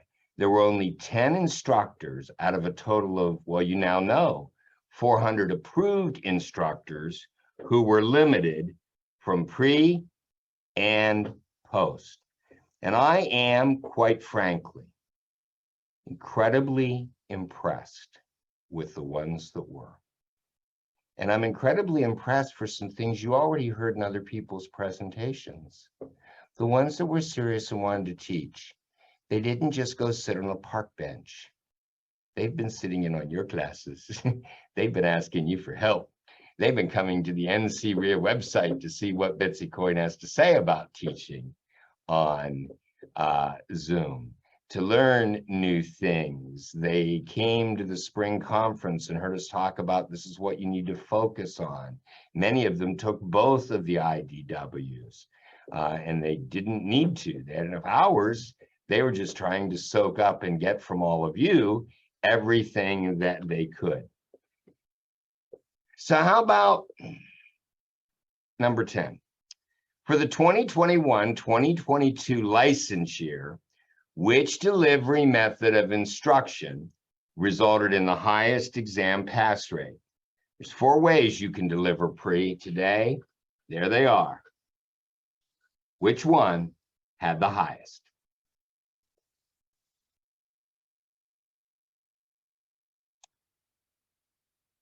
I thought many of you would do what I did, and that is rely on what you instinctively think rather than what the statistics actually say.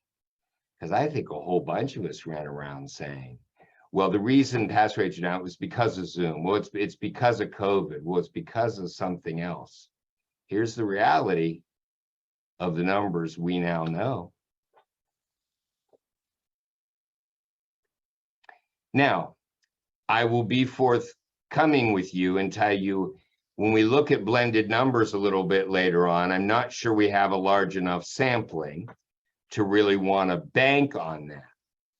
But I do want you to see definitively the people who said, well, the reason my pass rates are down is because I'm on Zoom.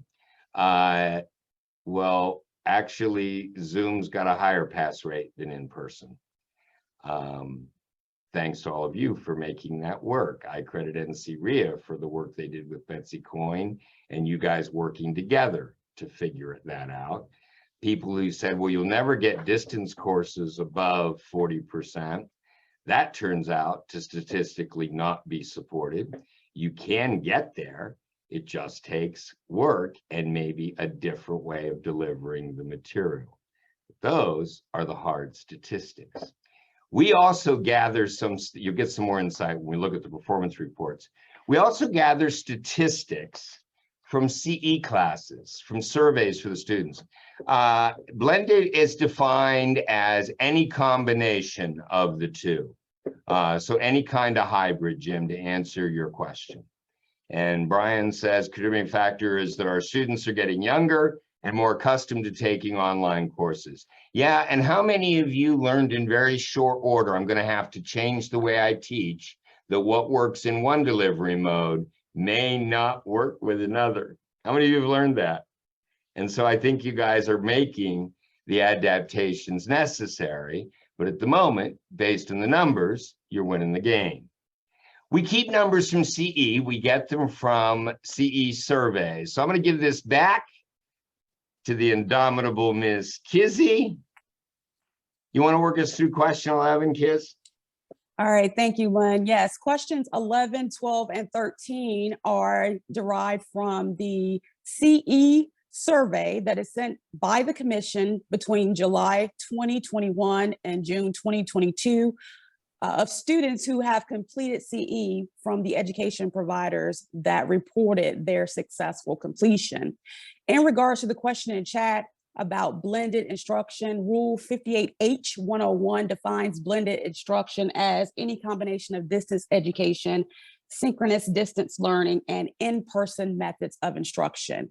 So back to question 11, how many of our students were required to be on camera? Our students, meaning your students, How many of you, by show of hands, before we show you the percentages, the EPs that you are affiliated with in the PPD requires students to remain on camera?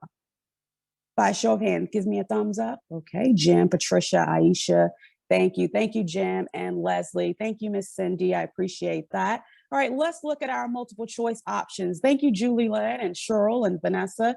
All right, 66% of the students were required to remain on camera, 76%, 86%, or 96%. Stephanie says 66, Jim says 76, Philip says 86, and Mr. Terry Wilson says about 96% of the students. Kizzy, the correct response is 96%. And let me tell you, there is no commission rule that mandates education providers must make the brokers that register for their courses remain on camera. My question to you is, how do you account for attendance and monitoring an attendance in conjunction with license on commission rules if they're not on camera? But 96% is a very good rate. All right, question 12, Lynn. Again, we're going back to these CE results. What percentage of students were required to attend an orientation before class began? So I want to think about your classes that you instruct, whether it's a pre-licensing, post-licensing, or your update course, or a CE elective. How many of you have orientation prior to starting class? Give me a thumbs up or a thumbs down before we show the multiple choice options. Thank you, Bruce. Thank you, Miss Sandra. I see a couple of you are saying, no, there's not enough time in that. Thank you, Bill. I saw that nonverbal communication. Jim says, okay, Kizzy, sometimes depends upon the day. All right, Lynn, show me my multiple choice options. All right, 21%, 31%, 41%, or 51% of you had an orientation prior to the beginning of class. All right, Jim says about 31% of individuals. Joelle says 21%. I see that orientation is optional for my peoples. Okay, Aisha said 41%. The correct response is 21% of the brokers who registered for a CE course said that their instructor had an orientation. Remember, orientation provides several benefits. It sets the expectations for the course. It allows for the brokers to know who they need to contact in times of when there's an emergency or they're disconnected, or the atmosphere that will be conducive for that particular class. Question 13, Lynn. What percentage of students indicated that a moderator assisted them with check-in and attendance tracking? And while you are thinking about these statistics, I will catch up on chat. So Lynn, if you would go ahead and deploy those multiple choice responses.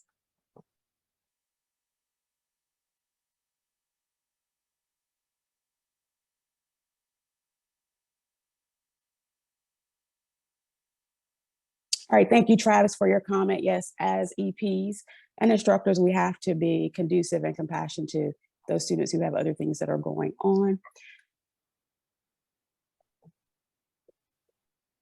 I see that you guys are saying about 63% or 83% of the students indicated that a moderator assisted them. And I will tell you, a lot of you are gurus in this educational arena, but I personally do not see how you are able to teach and moderate your courses. For me, it's just difficult with 10 students. However, there is not a rule that says you must have a moderator. It is an elective choice that is made by the education provider, but the correct response is what, Lynn? 83% of the brokers indicated that a moderator assisted with their check-in process for their respective courses. Cindy says, I cannot imagine not having one. I cannot either. Even the ringing noise on Zoom when someone is let in class or leaving class while I'm trying to teach will be very difficult for me to keep up with to ensure that they meet the attendance requirement by LLCR. All right, back to you, Lynn. I just have a general question. How many of you, raise your hand, if somewhere in just that handful of data, you saw something that surprised you? And then if you don't mind, what surprised you? Type it in chat. What were you surprised by the most? Orientation for CE. Yeah, Kizzy is the queen of orientation. She leverages that. Number of approved EPs, because many of our instructors have decided they'll be their own EPs. Number of instructors not renewing. Candace is going to help with that. Then not all students are on camera. Yeah, we don't have a rule. They call us all the time. It's what's in your policy and procedures disclosure. But I don't know how you monitor attendance without it. I just don't know. Blended classes better than online classes. And I see many of you talking about pass rates. So let's go there. Because how many of you know there is a whole new licensing exam performance report? Let me see your hands. Okay, we made a big deal of this. You got some stuff in ShareFile, changed drastically. The new examination performance reports were just introduced earlier this month, and they now provide pass rates by delivery method. Each and every one of you now have the ability through your instructor portal, Teaching Pre, to log in and run your own report for any time period. I'm going to come back to that in a moment, show you how the heck you can leverage that. I think it's a gold mine for you. We're still going to send you the quarterly and annual reports, but you are now at the not at the mercy of the commission. You know where you're at in real time, as we'll talk about in just a moment. I'm going to subtitle this year as the year of data, because I firmly believe that before we run off and start making policy decisions and start deciding whether pre should be 90 or 75, or deciding whether 40% rule is good or bad, and is it the right metric, and are there better metrics, that before we do that, we need to get the facts and data straight. If you're with me on getting the facts and data before we make decisions, you give me a thumbs up. And I want you to see the facts and data too. So I'm going to give you an analogy. Our goal is to try and broaden our view through this knothole. And by our view, I don't mean my view or the commission's view. I'm talking about all of us together as part of this game we call education. Quite frankly, we are looking at instructor performance and exam performance through a knothole. We're peering through this little hole, trying to watch a baseball game. The knothole, by the way, are pass rates based on a 30-day window, first-time takers. That's what we're looking at. That's the metric that was picked. I am not going to try to defend that metric or give you the history of that metric today. I'm just going to tell you that's the metric that we're currently using. But we have a ton of data. We have a ton of data, and you have a ton of data. See, we got a bunch of data over here because you folks all submit summary reports, or at least your EPs do. They tell us how many people enrolled, how many people didn't meet attendance, how many people successfully completed the course. We have that data. I got a bunch of data over here too, because we have pass rates. Well, we're measuring based on a 30-day window, but we have the data for the 60-day window or the 90-day window or unlimited days, if you so choose. And if we can get a bigger picture, then the goal is to move from the knothole to allow both us and you to be able to see this whole game we're playing. Because if I know how many people are enrolling and how many people are completing and how many people are testing and when they're testing, then I think we can have a much more intelligent discussion about, well, first of all, is there a problem? Second of all, what is the problem? And how do we approach solving it together? And I don't intend to do all this alone.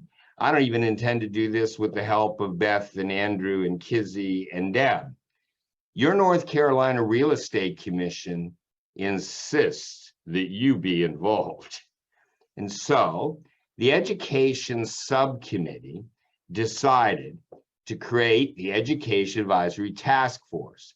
It was actually started last year, but we're going to take this to a whole new level. The commission looked at backgrounds of instructors. Folks, we wanted a group of people, a limited number that we could work with.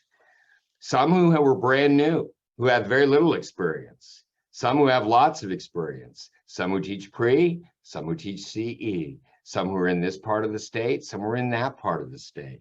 So we looked at all of those factors, and from that, the Education Subcommittee put together the Education Advisory Task Force. And last week, these folks got their certificate of appointment to this task force. Several of them are in the room with us today. You ought to know who they are. So your current president, Candace Ellis, is among this group. Deb Long is among this group. Bill Magaha, Terry Wilson, Christy Ferguson, Mark Saunders, Alicia DeBerry, Travis Everett, Marilyn Bostic, Tracy Frazier, Mark Given, and Cheryl Crawford. So I want you to give them a round of applause. We are going to work very closely with these 12 people. Here's the bad news. Candace, Terry, Christy, Alicia, Travis, ones I know that are with us. Cheryl, I know you're here today. You folks need to reach out to them too. They need to hear what you're thinking. We're going to look at a lot of different aspects of education. And that's not to say that the rest of your voices are silent. Each and every one of your voices, experiences, and inputs are important. And so you all be invited. These are set. These are the quarterly education town hall meetings for 2023, January 4th, May 3rd, August 7th, November 2nd. Jot the dates down on your calendar. We have great discussions. We had over 100 instructors the last time we got together. I'm sure all of your advisory task force folks will be there. These dates are on the website. If you go to the education tab and you click on education events, you'll find a new link that says town hall, education town hall meetings. You just click on them. You don't need to register. You click on the Zoom link. It's the same for each town hall. We tried to make it simple and easy. And I want to express thanks to the education subcommittee of the commission. It's really led by two folks that are actually with us today, Cindy Chandler and Sandra O'Connor. So give them a round of applause. They helped us over the last few weeks push all of this forward to give you more voice, more input, more say in the direction that we go based on the data and the statistics. But the best part for now is these pass rates, and they're in real time. And I'm not looking for sympathy. I just want you to know what's involved. How many of you are managing some data out of your schools, whether you're like in the EP role and you're trying to do course completion rosters and manage that summary reports? Let me see your hands, those of you that are in those roles, because you're the only ones that are going to appreciate this. Every single day, the commission gets a live feed from PSI reporting test takers and results from the previous day. It happens every single day. Over the last year, in order to show you what I'm about to, we had to sort through 5,000 individual test takers. We had to uniquely identify each student. We had to pass them through a filter. We had to find the 3,599 of them who had tested within the 30-day window. We had to lay that in a data table. When I say we, I'm talking about the IT department. I wouldn't know where to begin on this. They had to lay that side by side and cross-reference and double check it with all of your course completion certificates and summary reports to track back to who was the EP, who was the instructor, and in what method or mode were they teaching. It took a team of about 4 people 90 days to work through that much data. It was a pile. The result is what you can now see when you log in. What I'm showing you is what an EP can see. So this is XYZ Real Estate School down here at the bottom. Y'all can see my cursor, yes? Big disclaimer at the top. These numbers are only those that tested first time in the 30-day window, because that's the current metric we use. And you can see down here that overall the school had a 75% pass rate. There's the overall. There's the number of instructors that taught pre during that period. Here's the total number of people tested. And here's the results off to the left.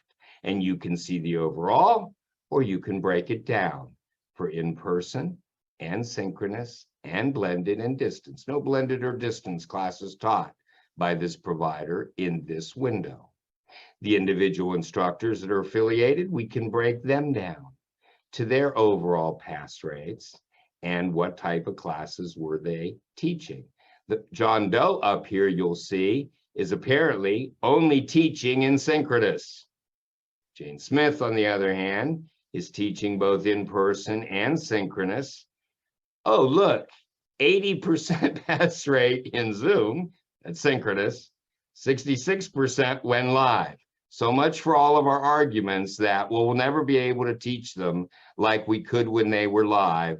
COVID and Zoom ruined everything. Not according to the numbers. For those of you as instructors, you still get a ton of detail. You're getting all of this as well that breaks the exam down, national, state section, which mode you taught it in, and how different it is across the various topics dictated by PSI and the scoring breakdown. So it is a ton of data now before you that was never before you before. I ran a report. You can run a report for any time period. So I ran a report for all EPs, every education provider, between July 1st of 21 through June 30th of 22, our last full educational year. Would you like to see what it looks like? It looks like this. Overall, 3,599 people were tested by PSI in the 30-day window. Remember, we're only first-time test takers, 30-day window. And there were 72 different education providers that those 3,500 people came from. The number passed was 2,076, and there is the overall pass rate, right around 58%. By the way, congratulations. Congratulations.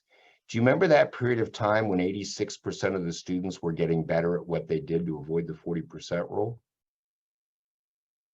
The rest of you were apparently working pretty hard too. I think it coincides with all the work that NCREA did with the classes, with the work that Travis has been doing with pre-tips, with the 2 instructor IDWs, and most of you took them. Thank you for your kind comments earlier. Between March and June, collectively as a group, when you were stuck in Zoom and COVID world and it couldn't get any better, you guys decided to collectively work together to drive that pass rate up 20%. You drove it up 20% in a 90-day period. You went from 38% to 58%. We'll see if we can hold on to that in just a moment. But congratulations. I have a hard time seeing that as apocalyptic. It looks like everybody, you, the EPs, and the students all did really well. You want to know how it breaks down? Here's in person. There's Zoom. Isn't that fascinating? All the people that said, well, the pass rates, nothing will ever get better until we can go back to live classes because, well, students just don't pay attention in Zoom. Well, they just can't learn in Zoom. Well, statistically, y'all proved that wrong. And you also proved wrong that distance couldn't get over the required. I got to wondering if this was last year, how y'all been doing since July 1st? Would you like to see? Because I ran this a couple hours ago. I went from July 1st, all EPs, through today. And here is where you are. Let's see. Your overall pass rate is up 1%. Congratulations. Looks like you're going to hang on to the 58% you gained over the last 3 months, because you did it the first 3 months of this quarter too. So it wasn't a fluke. In-person is down a little bit, but I don't know that I have enough numbers there yet to worry too much about that. Do you know on Zoom, that dastardly place where you could never teach and accomplish anything? Do you know since July 1st as a state, you guys are over 70% pass rate on students coming out of Zoom classes? Travis, I don't know if that's the additional monitors. I don't know, Malia and the folks of you that are teaming up to figure out how to effectively co-teach. Matt, I don't know whether it's all the additional tools that are being provided by LTP, but I guess it wasn't impossible after all. Blended, see, it went down, but it's a really small sample so far this year.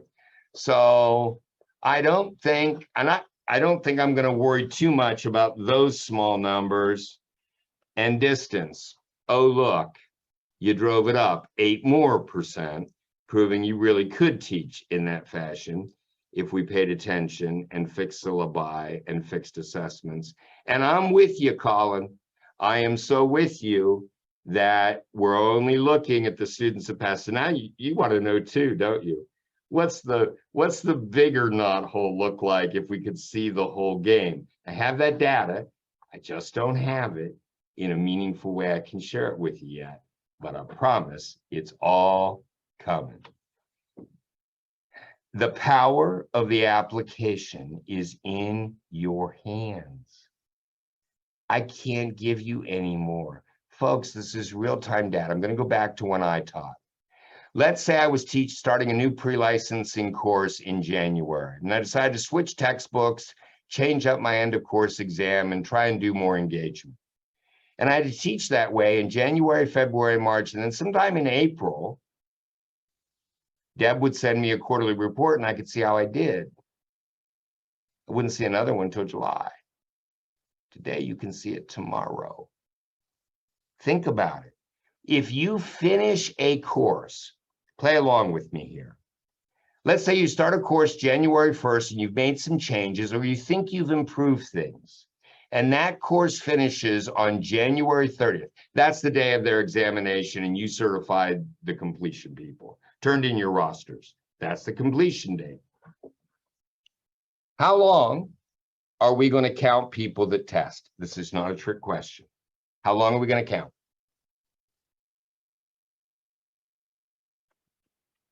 I'll wait. Somebody unmute. How long? We have 30 days. 30 days. Then if you run a report 30 days out from the end of the course date, you know what you're going to have? Essentially, what that particular individual class did. And you can see it in real time. You can tell whether what you did helped or hurt, and you can change on a dime. You're not waiting on us. You don't need to wait on us. Go in and pull the report. You want to look at it on a weekly basis? You want to track it? Go for it. You don't have to save it. You could start right now and pull it each week since July 1st. Create your own trend line. I don't know what trend line you want to see. You're the instructors. Figure it out. Isolate particular time. You want to see it month by month? Do you want to see whether you're on a downward trend or an upward trend? Do you want to see if the changes and things you're trying to incorporate are having an impact? You go for it. Because now you can assess the changes and you can track your own trends. That is what we have to do to work together. We got to get the data, and we got to make decisions on the data, and we got to give you as much insight into the data as we can. So have fun with them. Play with them. I'm going to stop there for a moment. I have one more final thing to say, but other than the comments of this is powerful, well done, great changes, anything anyone wants to add or any questions y'all have about basing decisions on the data and the statistics. Thank you, Cindy. Thanks for all your help and support. Couldn't have got here without you. Mike, you're right. The flexibility is what drives it. Donna, any tools we can find? Then I only have one other thing for you. And it's here. So I want you to save a date. When we held our last town hall, the one overwhelming thing, and Candace, I so respect the decision of NCREA not to hold this conference live. I get why that decision was made. In hindsight, you're a genius because we'd be searching out basement shelter in Wilmington, apparently. So it's a good thing. But all of the instructors in the town hall are longing to get back together. How many of you, well, just give me 2 hands up like this if you're ready to get back together as a group. Yeah, I thought so. I miss seeing you in person too. So we'll leave you with this.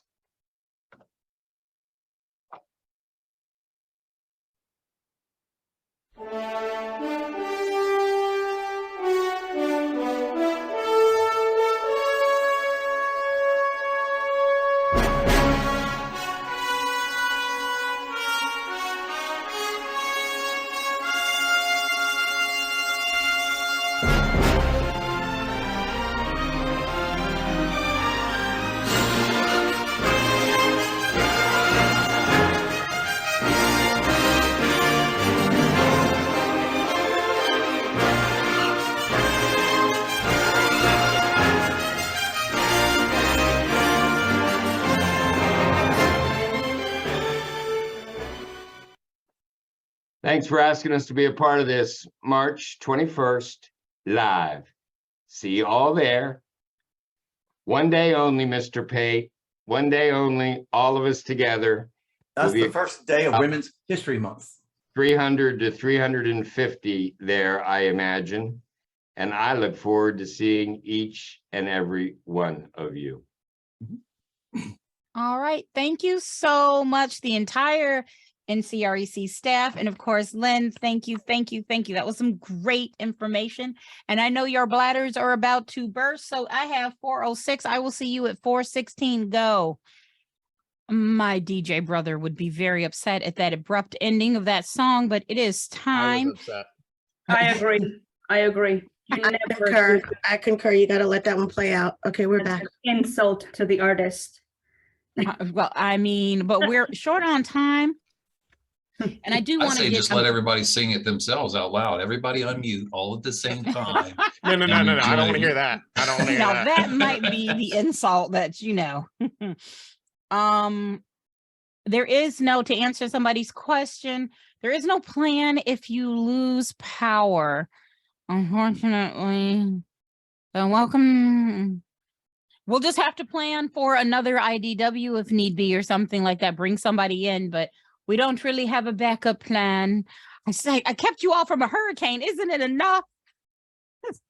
So, well, this last session is actually something. All right. So leave Candace alone. It's okay. It's okay. Wait, first of all, have you all learned something so far? We still have another half day. Give me a thumbs up if you're like, yay, I didn't waste my money. I got something from today, because that's what I always tell my students. I'm like, did you learn something? That's what I'm here for. All right. So kind of along that same vein, some of you all are in Wilmington. Be safe. And just if you lose power, reach out to me and reach out to your moderator. If you lose power, send an email to your or text to the moderator and just let us know. All right. I cannot say anything. I don't have a plan yet, but I will work on it. If you can give me some time, I might not be able to do anything. So there you go. So here, this last section, if you look, it says NCREA goals discussion. And I want to be honest with you all. I'm so very excited to lead this group of amazing people, and then know that I've got Matt Davies following me up. However, being honest, what I know, oh yes, Pam, please. Oh my gosh, yes, Pam, please be safe. What I know is that I know personally, my experience when I first started teaching, NCREA was amazing. And I'm not going to say was like we're not now, but I got so much from NCREA. And one of the things I want to do and want to accomplish this year is really get back that feeling. For my people who have been teaching for a while, I want you to be proud of the organization that you have been a part of for so long. And for our newer instructors, I want to make sure that this is an organization that you really just want to be a part. Like you're like, yeah, I'm going to pay my $40 and I'm going to, I know I'm going to get my money's worth. So this is where my earlier rules come into play about, you know, we can have disagreements, but I need you to be respectful because I want to have a conversation with you all. I want your input, but I also want to serve this as a time for us to share ideas, a time for us to listen to what other people are saying. How could you, even if it's something I can't do, or if something that Matt can't accomplish, or somebody even in future, how can we work together? How can we learn? How can we change? So basically, how do we adjust? So my first question is, it's going to actually be towards what I call old heads, people that have been teaching for quite a while. What I would love to know from you, and you can either put it in the chat, or if you are respectful, don't make me get a mom tone. If you're respectful, you can go ahead and come off mic. But what I would love to know from the old heads is there something that NCREA used to do or used to have that you truly miss? Or you're like, you know what, I really want to bring it back. Because whether it's NCREA or a school, or somebody goes off kind of like Travis did, which thank you so much, Travis, for your Tuesdays, there is always room for us to work together. So old heads. All right. Cindy Chandler, you said that silly parade of ideas, but for some of us, I'm like, what parade of who's? So if you would, Miss Cindy, would you share with us? Because this seems interesting. Okay, back in the day, before any technology, except for an overhead projector, what we did is at our conference, and you could even do it on Zoom, we would line up 10 to 20 instructors. Everybody had 5 minutes, and you would stand up in front of everybody and tell them your best teaching tip or your best idea. And then you could have handout, because we had handouts. Now you can just do it electronically, but then we'd have a handout on this is how you do it. And that's where a lot of us learned to do crossword puzzles, because not everybody had those. But it's little kinds of things like, I found this camera and it really works because it tracks me. And of course, everybody's like, oh, what is it? Where do I get it? They go, well, they've got their 5 minutes. Here's their handout. So there's that. And then someone else is saying, oh, here's what I do for meets and bounds. And if you don't teach pre, then you kind of just tune out, you don't care. And that's okay, because you're busy trying to say, what's the deal with the camera? So we did that, and it was silly, and we loved it. And we saw a lot of low tech tips that were really cool that, I mean, I still use. So that's my parade of ideas. It's silly, and we're silly kinds of things, but I bet you the old timers in here, that's where we got fresh corn. That's where fresh corn came from. It came from REA. 2 women from Iowa actually brought corn on the airplane and showed up and held up this fresh corn. And that was back in the 80s. And we all went, ooh, we're going to use that. So that's my parade of ideas idea. And thank you for that, Cindy. I do have a personal question. What is the tip besides fresh corn? What is the tip that you took away that to this day you're like changed everything? Oh, you're muted, hon. I am. Well, I don't use it today, but I did learn the trick of turning the light on and off and having something that did that.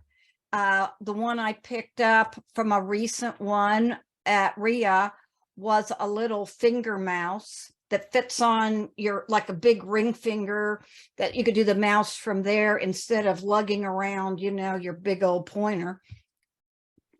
There were some other things. There were ways of teaching things. Oh, I learned how to do my cardboard stand-ups that way. After I saw someone using cardboard stand-ups, I ran out and bought a bunch of them. And I used those for years and years. I think Tim Terry and Dana used my cardboard stand-ups. Bill Gallagher made fun of them all. I mean, so there were a lot of things we did. Maybe someone else can remember some parade of ideas. Well, don't give them all away quite yet, because can I get a thumbs up if you think a parade of ideas is something we need to try to possibly incorporate in the future? Give me a thumbs up. Let me see. Don't forget, I can see y'all. So if you're not giving me a thumbs up. Larry, do you remember that? Were you around when we were doing parade of ideas, Larry Fetter? Were you around? I thought you were. Yeah. Awesome.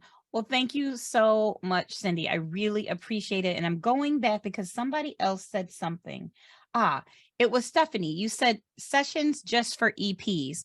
Well, I can say, luckily, that is part of tomorrow. If you, when you get here tomorrow, it's not going to be the first thing we do, but there is a breakout room just for the EPs, because it seems like, even though I was never an EP or educational director, that used to exist. And I wanted to make sure that you all had that, you know, that opportunity again. So that I can do. That's going to be very, very immediate. All right. I've written that down.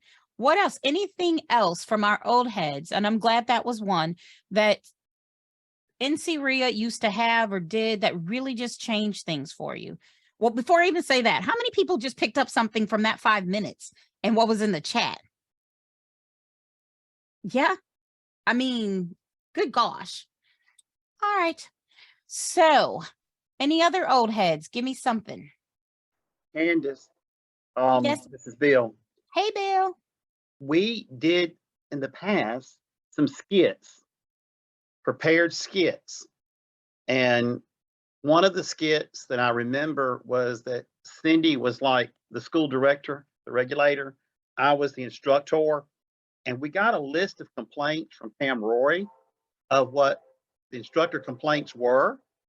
And Cindy called me in as an instructor to discuss my complaints. So it was absolutely hilarious. We laughed and laughed and laughed, and everybody thought we made up the complaints. And we didn't. They came right from Pam and staff. So I think adding a little humor, a little skit would be fun to maybe bring in some serious issues that instructors might not realize in a fun way. And everybody can just laugh and say, oh, I don't do that, and see what they say. Cindy, you remember that? That was just hilarious. And the one we did at RIA that time too. And Bill, these were complaints that came in from students towards instructor or school directors. There were things, EP things, like I said, well, someone said you didn't give them any breaks. And he goes, well, we voted on it and we decided not to have breaks. And I'm like, you can't do that. He goes, well, I did. Plus he was drunk. And then I said one student was fat. Yeah. Said one student was fat. And Cindy said, you should not say to a student that they are fat. And I said, well, Cindy, it's not a protected class in fresh corn because F is familial status. It is not fat. So that is not discrimination. We were doing it on the airplane and the lady in front of us stood up and asked us to use our inside voices. Oh my goodness, that is. we I got in love trouble. that. Thank You you, have to know, Bill, Bill. I'm Thank you taking so notes.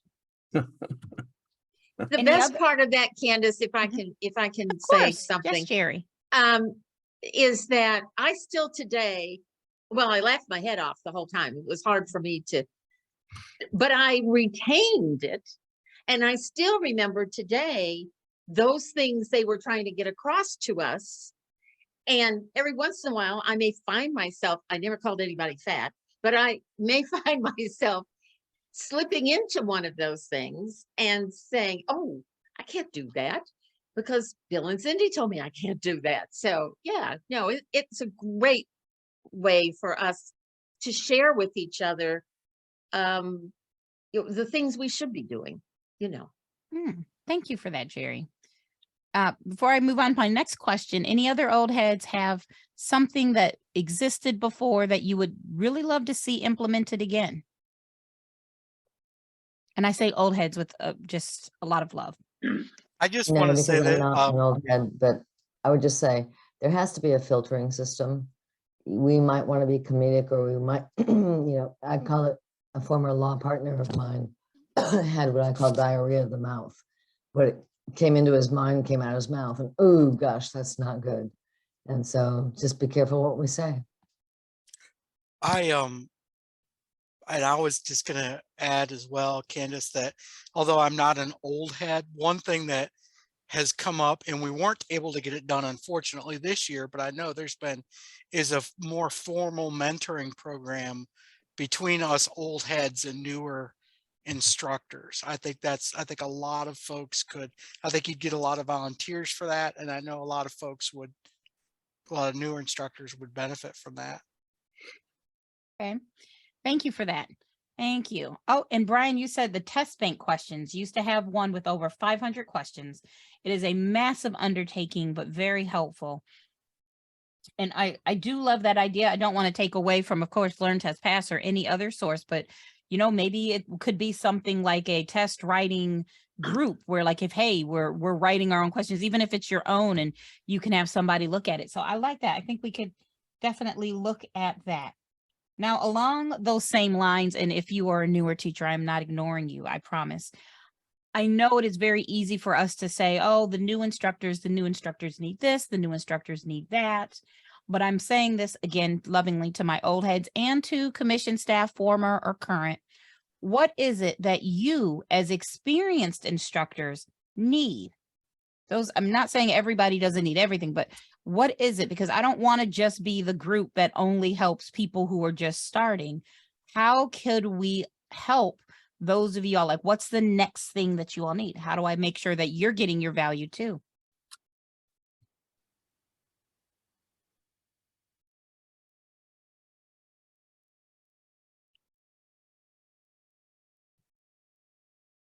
So far, I have 2 texts. Hey, Candace. Yes, Travis. One of the things that I think could be really helpful for all instructors, both new and experienced, is I think if NCREA, through its leadership, however you all want to sort that out, would put together a small group of people who would be willing to attend on a rotating basis the commission's meetings. I think it would be really a valuable asset for our membership if somebody were the designated NCREA presence at every commission meeting, and could put together a summary of what was discussed, that might be pertinent to rule changes, because we have to know about those, that might be pertinent to us as educators. And then you could have sort of a monthly update, whether it be a video or a text file, whatever that is, but here's what our NCREA person on the scene sort of saw at the commission's meeting this month. I think that could be really beneficial. That is an amazing idea, and I have definitely written that out. Thank you, Travis, so much. And I see in the chat, Matt asked what kind of tech, and of course, tech is tech. We could all do it, but we're going to have some tech tomorrow too. Don't worry. Instruction on learning disabilities. That is awesome. not the disability, but just the idea. And then adult distance learning training. Of course, you can be a CDEI, but perhaps we could bring some of that training in-house or a little bit closer to home. So I like that. Anybody else? I don't want to just read. I'm curious about what the tech options are, because that's such a wide range of things. Are you talking learning management systems? Are you talking about like video editing and creating those types of things, creating online courses? Is it gamification? Is it, yeah, because it's such a wide. Hey, Matt, I remember a session that we did down at the beach one year. I think you hosted it at Seacoast, if I remember correctly. And it was about 4 hours long. And it was maybe, I mean, it was like ideas coming at you the whole afternoon, and you had probably a dozen to 15 of them. And I know I took away 3 or 4 that I liked the most and put them in play immediately. So I think it's a variety of all of that. I would also think that it would be a good idea to do something with EPs on, you know, the testing aspect of technology and the accountability and things like that. I don't think that's something that needs to be done at the instructor level. I think that's something that can be done for EPs. And I think that would be extremely helpful. Just my 2 cents.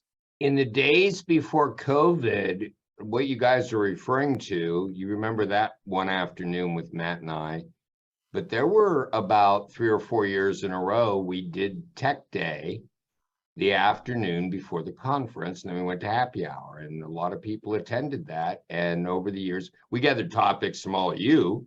I mean, I know one year we spent a lot of time on PowerPoint, and another time we spent a lot of time on Pool Everywhere. We covered different aspects all the time, but that was a staple with the conferences for about a 3 or 4 year period. Hey, Candace, this is Patrice. Hi, And Patrice. how you doing? Good. I have been teaching for a while, and you keep trying to ask those of us who have been teaching for a while what we want. And I think sometimes it's hard for us to put into words what we want because we don't know the question to ask.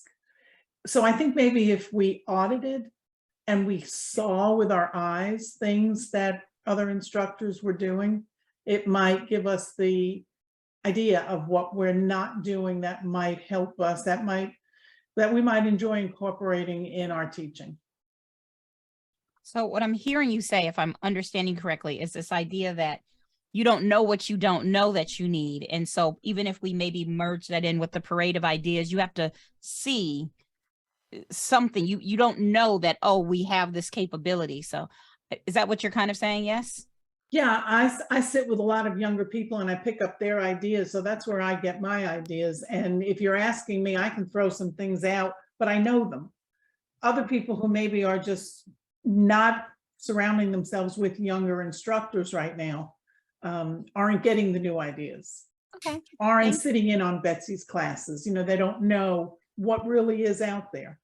It's changed so much in 2 years. It has changed so much.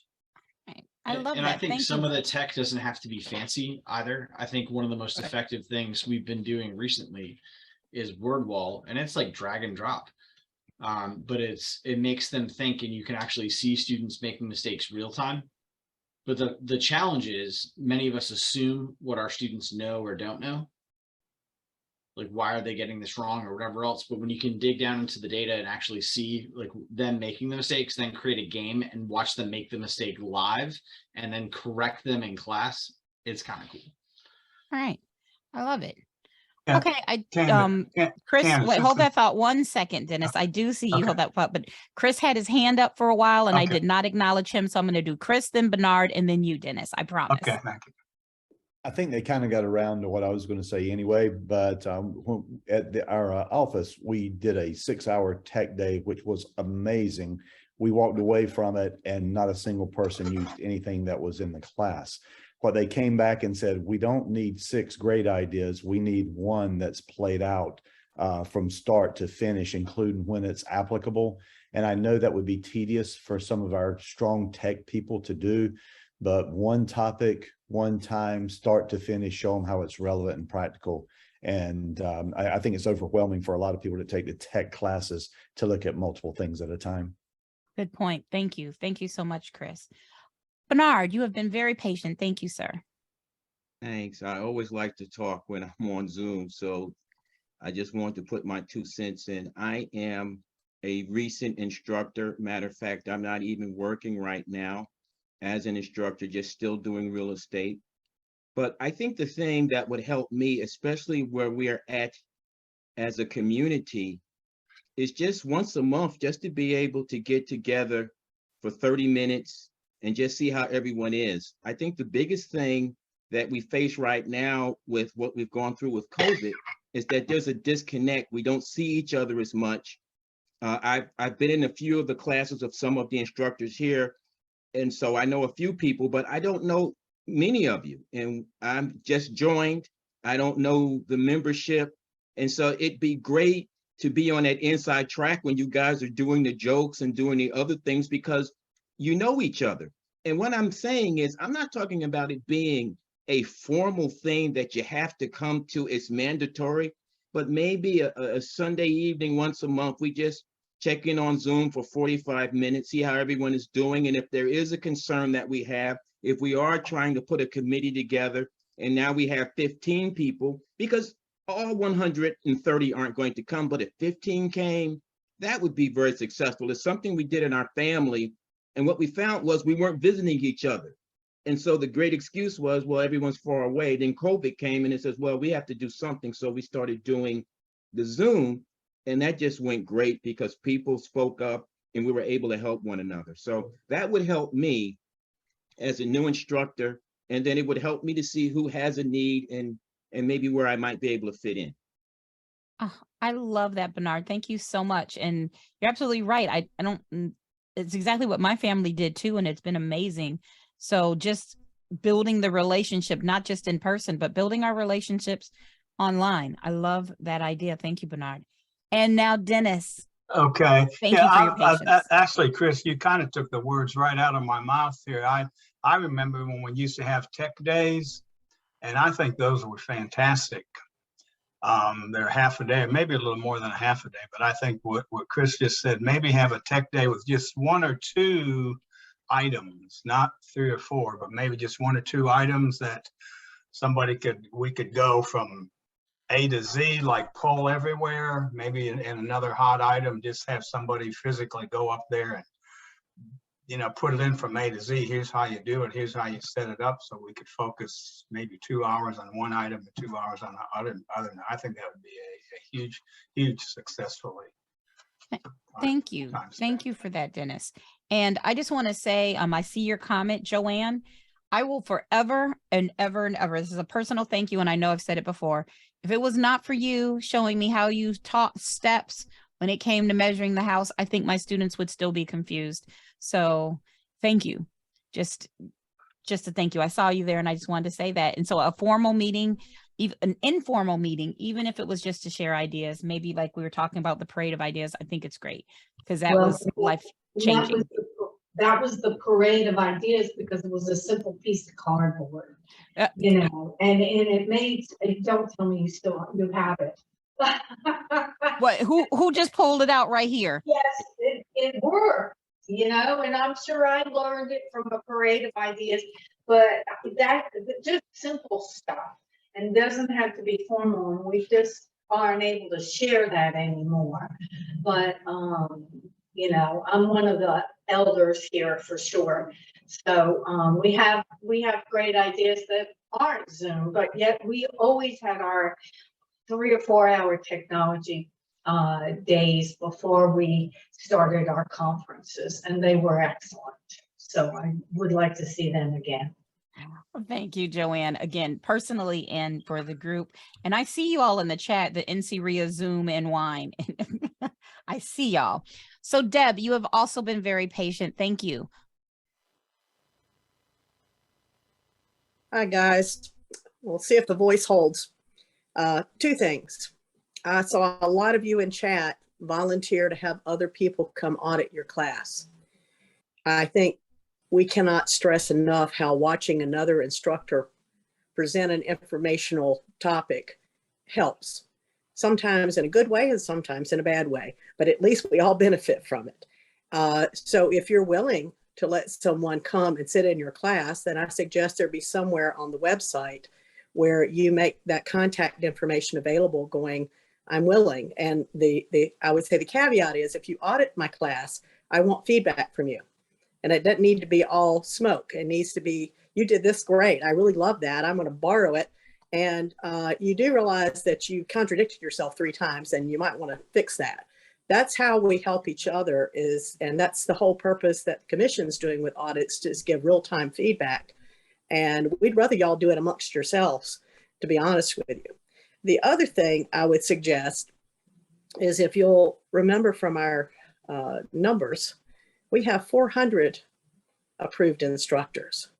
And I believe I heard we have 150 NCREA members. That is a huge discrepancy. So it seems to me that it's time for the active members to voluntarily raise their hand and go, give me 1, 2, 3 names for me to reach out to and personally invite this new instructor to come be part of NCREA. I hope you know that as part of the new instructor seminar, commission staff heartily recommends membership in NCREA. It is one of the things we push constantly. And there's nothing more intimidating, though, as you kind of referred to, Bernard, is to come into a group where everybody else already knows each other and not feel like the odd kid out. So to have a personal invite and someone who pulls alongside and says, I'll be your mentor, I'll be your sponsor, please come be here. I think this group is instrumental for many of us. And there goes the voice. Thank you. Well, I'm sorry you had to strain your voice to do that, but you said some great things, and thank you, Deb. Deb, would you, if I may, I'm sorry, Candace, to interject, but would you do those stats again? Not vocally, put into chat. How many approved instructors are there and how many are there in REA? Thank you so much. Sorry, your voice is pale. Right. And thank you, Tricia. Amber, you have also been very patient. So yes. Thank you. I just was going to ask, so many people have been very gracious about offering to let us audit classes and things like that. And I do think that's a great idea to put it on the website.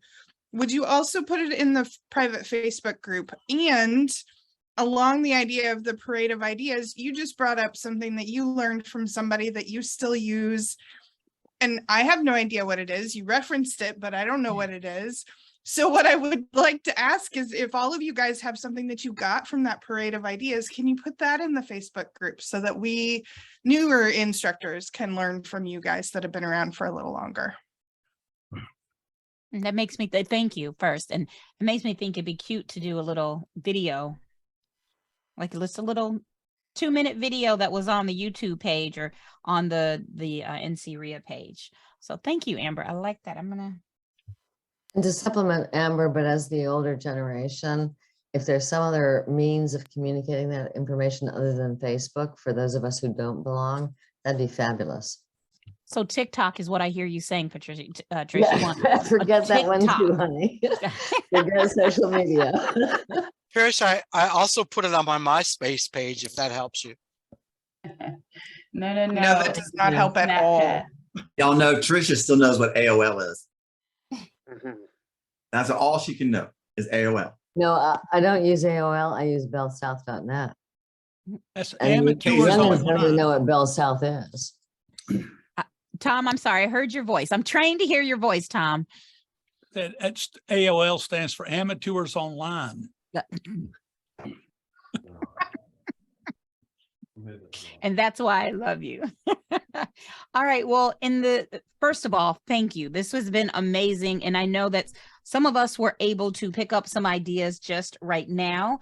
Amber, if you stay after for a couple of minutes, I will be glad to show you, because you saw me pull it out. I'll be glad to show you what we were talking about. So as we wrap up today, I'm really hoping, please have a plan for those of us that you're impacted by Ian in the morning. I'm going to work on one, Laurel. That's going to take some work, but I will do my best and I will try that. Right. What was I saying? Sorry, that just threw me off. Y'all ever have those moments? You're like, dang, the comments just got me. Oh, so I'm really hoping that you all got something from today and that you're going to be able to use it to advance. And we're going to continue that tomorrow. We have some awesome things planned, really awesome things. A senior moment. Yeah, I'm getting old. But really awesome things planned to continue this whole let's learn, let's be better. And you all gave such amazing ideas. Please look in the future. We are going to be trying to, keyword trying. It doesn't happen overnight, but we really do as a group want to try to be more communicative, be just more of a resource for you all, because that's why we're here. And it takes a village. You know, you reach back, for those of us that have been doing it for a while, you reach down, grab somebody. Yes, tomorrow will be recorded and we will make sure that everybody knows how to access it. So before we go, and I do want to see this, I would love if you all raise your hand and I will call on you, and I'll call on Cindy in a second. I want, not everybody, but a number of you to share the biggest aha moment that you got from today. It could be something you realized, something you learned, just whatever it is, because there's so much here. Sometimes somebody saying something is like, oh yeah, I forgot to write that down. Does everybody get what I'm saying with that? Yes. So I will call on you as you raise your hands, but Cindy, would you go ahead and would you say whatever it is you were going to say? I just threw something just hit me. If anybody who's new or old wants someone to come audit some part of their class and give them feedback, this is the group to do it. So if rather than someone sit in my class and look at my half-assed ways of doing things, it might be better if I sat in their class and said, you said so 75 times and you're going to have to knock that off. Or what you did was great, keep it up. So I'd like to throw out the fact that it doesn't matter if you're seasoned or not, that we can, I mean, I don't want to sit in someone's 4-hour update, God knows, please.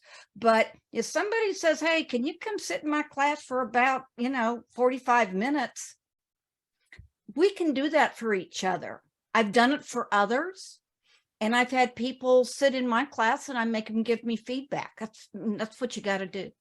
I love that. Thank you. Just reversing it and looking at it from both sides. Thank you so much.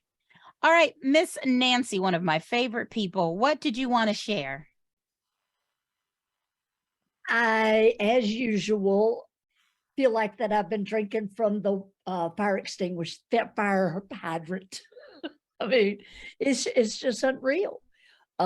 Travis and Chris did a fabulous job, talking about it. And I know that, we kind of maybe went down a little bit of a rabbit hole here or there, but it was still phenomenal. It was just fabulous. And Dr. Lori, oh my gracious, my mercy, we had somebody, God, 15, 20 years ago, come in and do just a little blurb about that, but it was, just amazing, Candace. You've done a phenomenal job, baby. It has been worth every minute. And let me tell you, I'm not one to sit still. I'm the worst student out there, and I know that's terrible for a teacher to say, but it's been phenomenal. And thank you, honey. Oh, well, you're very welcome. And I'm right there with you with worst student ever. So thank you so much. Jack, yes, please share. Well, one of the things when Joe started this morning talking about we're coming through the last 2.5 years of what we've been through. And I've always been taught, and she said this in different words, that in every adversity is the seed of a greater and better opportunity. And aren't we seeing that start to happen now in the statistics and other things we've done? So it's good to know that we're doing we're doing things that work. Also, Candace, I want to thank you for what you've done there. I've always admired listening to you talk and the way you handle things and the way you communicate with everybody. But all the folks that put this thing on together today, I mean, I'm sitting here down in Southport, North Carolina. So it's supposed to be a storm coming, I've heard, so I'll check it later. But we just appreciate everything everybody did today, because it has so far been just a wonderful, wonderful day. It really was, for great, nice people too. Well, thank you. And let me tell you, the board here in Syria has been amazing, and I could not have done any of this without them. In fact, for all my previous, and I should have said that, all my previous presidents and previous people that have helped with NCREA, there's that old commercial. I learned it from watching you, okay? That is exactly so true when it comes to all of the people around here. So thank you. And Mr. Batman, Mr. Bruce Wayne, what did you want to share? I'll just mimic what everybody said, is that the taking care of your voice, I never knew I didn't breathe through my diaphragm. No joke. And I've been a professional singer, so I've said that for years. So that's good to be corrected on that. But I also, at the end of the day, I don't know about you guys, but I'm exhausted and I sleep for like an hour before I can do anything else. So I've got it. I thought it was about my breathing or something of the sort, so I'll figure that out. And I just really am shocked by the low performance exams on live classrooms. I think you're going in and out, but I think you said you were shocked by the low performance exams, and then I didn't hear the first thing. The first thing was just about the breathing from your diaphragm. Breathing through your diaphragm. Okay. All right. All right. Thank you, Bruce. Thank you, Batman. How often do you get to say that? And just looking through. Oh, are you saying something else, Bruce? I said Lady K. Lady K. I might have to go and steal that as a web page. Go ahead and steal that. I have a web page things. All right. It was a great first day. I'm looking through what you all did here. Oh, a past president's dinner in April. Now that is what I'm talking about. Wait, I won't be a past president yet, but that's okay. I'll host it. Past president's dinner. And if you want to come to this dinner, then you're going to need to have to be, you run for president, people. You want to join this dinner, you're going to have to volunteer. And you know what? I think I just volunteered Tom Mangum to cook for us. So thank you, Tom. We appreciate that so much. It's just amazing. But let's see, anything else? Yay. Candace, I was shocked at how many instructors haven't renewed and are at risk of losing their approval. So I'd like to partner with you on that. All right. I would love it. And you all, I want to, I'm going to say I hate the word why, but we as a group, I really want to make there more committees. That sounds terrible, but more involvement. It doesn't have to be twice a year, y'all. And it's going to be more than twice a year. I want us to truly be a community that we can turn to each other for, because I mean, that's just how it should work. So 16 new messages. Y'all are blowing me up. All right. Well, then you're excited about tomorrow. So sorry, just looking and there's messages, everything like that. Y'all, I just want to say thank you so much. You all you truly did accept, adjust in advance, even though I threw something at you that I didn't know how it was going to go. So thank you from the bottom of my heart. And I can't wait to see you all tomorrow. Go eat or drink. Some of us are allergic to alcohol, so that kind of sucks. But go enjoy your evening. Open your minds up. I shall see you tomorrow where we're going to have even more learning. Yes, Laurel, I will try my best to work on something to see what we can come up with. And that's all, folks. That's all I've got. Everybody stay safe, even overnight. And yeah. One question. Do we use the same link? Yes, you are going to use the same link, same moderator tomorrow. So yes. So, you know what I always say in class? Same bat time, same bat channel, Bruce, man. Same bat time, same bat channel. All right, you all are free to go. I release you. I know I said I would go over the cardboard thing. So if you want to stay and see that, you can. But otherwise, be free. I release you. Yes. Candace, I'm not sure